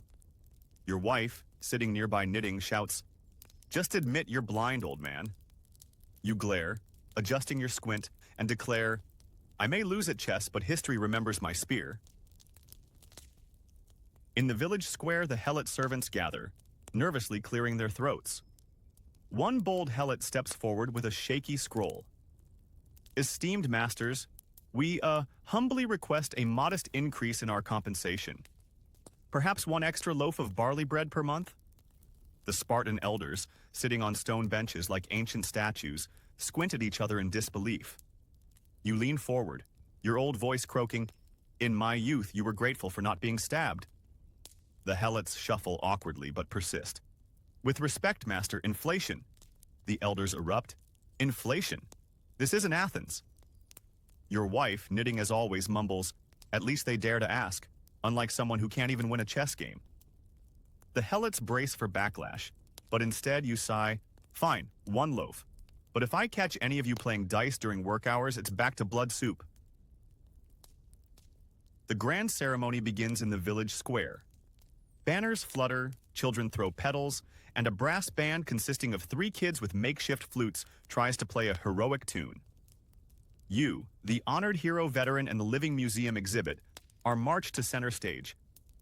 A young official, barely old enough to hold a sword, reads the proclamation, "In honor of your countless battles, unmatched bravery, and impressive survival despite severe back pain, we bestow upon you this honorary title." A heavy bronze plaque is hung around your neck, making your spine bend even more. The crowd claps politely. You whisper to your wife, "Do I get extra bread for this?" She chuckles, "Only if you don't break your back before dinner." The children gape at you as if you were some ancient fossil, while the helots snicker behind their hands. Today is the long-awaited spa day. The village built a natural therapeutic hot spring, basically a steaming puddle with a fancy wooden sign. You sit on the edge, cautiously dipping your old wrinkled feet into the warm water. "Ah, finally some relief," you sigh. But then, out of nowhere, your calf seizes up. "Ah, cramp!" you scream, flailing like a speared fish. The nearby helot attendant panics, trying to massage your leg while avoiding your random kicks. Villagers gather, whispering, "Look at our war hero, defeated by a puddle." Your wife, arms crossed, shakes her head. "I told you not to act young." As the cramp subsides, you're left breathless, muttering, "In battle I faced spears, swords, arrows, but nothing hurts like old muscles." It's another peaceful afternoon in Sparta, until your wife starts. "Remember when I told you not to go to war? And what did you do? You charged into Persia like a brainless ram." She waves her sandal like a weapon of authority. "You try to defend yourself, but I came back alive." She squints. "Barely. And now I have to listen to your bones crack with every step." You attempt a joke. "At least I brought glory to Sparta." She snaps back, "Glory doesn't cook dinner or fix the roof, does it?" The grandchildren giggle nearby, enjoying the show. The helot servant whispers, "The general has met his greatest enemy, his wife." Defeated, you retreat to your chair, rubbing your aching back, muttering, "Spears were kinder." Around the village fire pit, young Spartans complain about modern hardships. The barley soup is too bland. The sandals give me blisters. You, sitting cross-legged, chuckle and deliver your signature line. "Back in my day, we ate pig's blood for every meal and were stronger for it." The youngsters groan, rolling their eyes. Your friend adds, "And we slept on rocks, not these soft beds you pampered kids have now." Another elder chimes in, "Bathing, luxury, we smelled like victory." The children try to sneak away, but you catch them. "Sit down. You must hear how real Spartans lived." The helot servants exchange knowing smirks while quietly pouring wine. You raise your cup. "To the days when pain built character and pig's blood built champions." During yet another endless elder council meeting, your eyelids grow heavier than your old bronze shield. The voices of fellow elders arguing about grain rations blend into a soothing background hum. Slowly, you drift into a vivid dream. You're back on the battlefield, young, strong, muscles gleaming under the Spartan sun. Spears clash, shields lock, war cries echo around you. You charge forward like in your prime, slicing through imaginary Persian soldiers with heroic flair. Suddenly, a rabbit hops into the middle of the dream battle, staring at you with innocent eyes. The dream dissolves as your chair tips backward with a loud thud, waking you up. The entire council turns, staring. You cough, adjust your robe, and declare, "Just testing battle reflexes." They nod, half impressed, half annoyed. Feeling nostalgic for the glory days, you decide to go hunting rabbits like in your youth. With spear in hand, you stalk the tiny prey, moving as stealthily as your creaky knees allow. The rabbit, sensing the veteran predator, darts off with surprising speed. You charge after it, but the ground betrays you. A loose patch of gravel sends your sandal flying, and you tumble forward in an ungraceful somersault. There's a loud crunch, not from the rabbit, but from your own teeth colliding with a rock. Spitting out a molar, you lie face down in the dirt, hearing distant giggles from young Spartan kids watching. You mumble to yourself, "In my prime, rabbits feared me." The rabbit, unharmed, sits nearby munching grass, completely unimpressed by your warrior legacy. Winter finally hits Sparta, and for the first time in your life, you dare to try something new, wearing a wool sweater. The thick, cozy garment hugs your aging body like a warm cloud, and you can't help but sigh. So, this is what comfort feels like? You step out proudly, expecting admiration for your newfound fashion. Instead, the entire village freezes in horror. An old general gasps, "Betrayal! A Spartan wrapped in softness? Blasphemy!" The priest shakes his staff. This is how Athens starts, one sweater at a time. Children stare wide-eyed, and your wife, arms crossed, hisses, "Take it off or I'm telling your mother." You awkwardly peel off the sweater, feeling both warm and humiliated. As you return to your usual drafty tunic, the cold wind slaps you in the face, whispering, "That's what you get for betraying the Spartan way."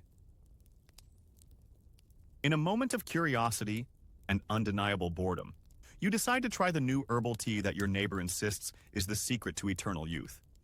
You take a sip, expecting some kind of magical Spartan elixir. Instead, your face contorts in horror. The taste? Like slightly warm dishwater with a hint of sadness. You stare at the cup and mutter, "In my days, we drank pig's blood and called it a feast." The neighbor beams proudly, "It cleanses your soul." You reply dryly, "It tastes like it's already cleaned several dishes." Your friends gather around to witness this culinary blasphemy, some suppressing laughter while others nod solemnly as if evaluating a complex battle tactic. You finish the cup out of politeness, but deep inside, you feel your warrior spirit die a little. Herbal tea. This is how Athens wins, one cup at a time. You grumble as the bitter aftertaste lingers. One gloomy afternoon, you decide to write your memoirs, an honest Spartan soldier's account. Sitting at your wooden table, quill in hand, you stare at the parchment, muttering, "Where should I even begin?" After scribbling "glorious tales of Sparta," you cross it out immediately. Nope, that's a lie. You rewrite "lousy tales of endless training, starvation, and getting stabbed." Much better. Your mind drifts through the years, the freezing mornings in a Goj, the endless drills, the times you pretended dead to survive, the moments when your stomach thought it had been cut off from civilization. Your wife walks by, glances at your writing, and snorts, "At least you didn't have to raise kids while you were busy getting stabbed." You sigh, nodding. The memoir slowly turns into a dark comedy. You add a chapter titled "Pig Blood Soup, Breakfast of Champions." Looking at the pile of pages, you chuckle, "Maybe one day they'll teach this in schools," as a warning. It's a peaceful afternoon. You lie down on your stiff wooden bed for a quick nap, arms crossed like you're still on the battlefield.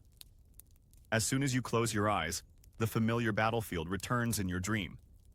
Spears clash, shields collide, and then, whoosh! An arrow flies straight into your buttocks again. You wake up with a sudden jolt, clutching your backside instinctively, muttering, "Not again." Your wife, who was sweeping nearby, rolls her eyes. "Dreaming of glory again, old man?" You groan. More like recurring trauma. The rest of the day, you walk around slightly tilted, like you actually got hit again. Even the neighborhood kids whisper, "Look, Grandpa's reenacting the famous butt shot story again." You wave your walking stick at them while trying to maintain some dignity. Respect your elders, you little rats. I survived worse than arrows. Deep inside, you're secretly relieved that, at least in this dream, you didn't have to run 5 miles after getting shot. You sit alone on a wooden bench, gazing at the distant wheat fields swaying gently under the afternoon sun. A rare moment of peace settles in your wrinkled face. "What if I had been a farmer?" you mumble. No spears, no arrows, no agoge, just seeds, dirt, and the occasional cow to argue with. You imagine yourself in a straw hat, plowing the land with a cheerful whistle instead of shouting war cries. Your daydream is interrupted by your old comrade hobbling over with his cane, laughing. "Farming? You? You can barely keep a plant alive, let alone a crop." You both burst into raspy laughter, then immediately cough from laughing too hard. "Still," you say, catching your breath, "maybe bending over to pick radishes would have been easier on my back than carrying a 40-kilo shield all those years." Your friend nods with a wheezy chuckle, "And safer for your butt, too." You both sit silently, staring at the fields, united in your old man regrets. Today marks a rare milestone in Spartan history. You are officially the oldest Spartan still alive. The entire village gathers in the square, whispering in awe. The Council of Elders, with barely concealed jealousy, solemnly presents you with the heroic veteran who somehow didn't die in battle medal, a shiny bronze disc dangling from a simple rope. Your wife claps with a dry smirk, whispering, "Finally, something you win without stabbing anyone." The children stare wide-eyed, murmuring, "Spartans can die naturally?" You grin tiredly and nod. The town crier reads your list of achievements: countless battles, broken shields, missing teeth, and the greatest feat of all, surviving 70 years of Spartan marriage. Laughter and applause erupt. You raise the medal like a trophy, basking in the strange glory. Then, as you take a step back to soak in the moment, your foot catches one of your old discarded shields lying nearby. With an unceremonious stumble, you topple backward and hit the ground with a loud thud. The square falls silent. A healer rushes over, checks for breath, then shakes his head. The council solemnly nods. At last, a proper Spartan ending: death by shield. The grand farewell has arrived. Your body, wrapped in a crimson Spartan cloth, is gently placed onto the funeral pyre. But not just any pyre. This one is stacked high with 72 of your old broken shields, each one whispering its own battle scar story. The villagers gather, whispering, "That's enough wood for 3 winters." The Council of Elders nod in solemn respect, while secretly calculating firewood savings. Your wife stands nearby, arms crossed, muttering, "Finally, all these junk shields are good for something." As the torch is lit, flames roar skyward, crackling and snapping like the clashing of swords. The children cheer. Grandpa's going out like a true warrior. The heat rises. Your battle-worn gear pops and hisses. Somewhere in the flames, you imagine your younger self flexing heroically one last time. It's a farewell fitting for a Spartan. Over the top, a little ridiculous, but strangely perfect. As the flames consumed your mortal remains, your soul gently rises, floating upwards like a slightly confused but finally relaxed balloon. The golden gates of the afterlife swing open, revealing a calm, endless sky without any screaming drill instructors or clanking armor. You stretch, feeling oddly light without your usual 30-kilo gear. So, no more agoge? No more crawling in mud?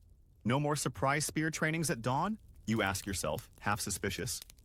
A choir of previous Spartan souls waves from a cloud, wearing peaceful smiles and holding cups of what looks suspiciously like wine, not blood broth. "Welcome, brother. Retirement at last," one of them laughs. You exhale deeply, eyes shimmering with both relief and a tiny bit of nostalgia. Well, I guess dying wasn't that bad after all. And so, your epic Spartan life ends. Not with a dramatic battle cry, but with a relieved sigh and a peaceful grin. Finally free.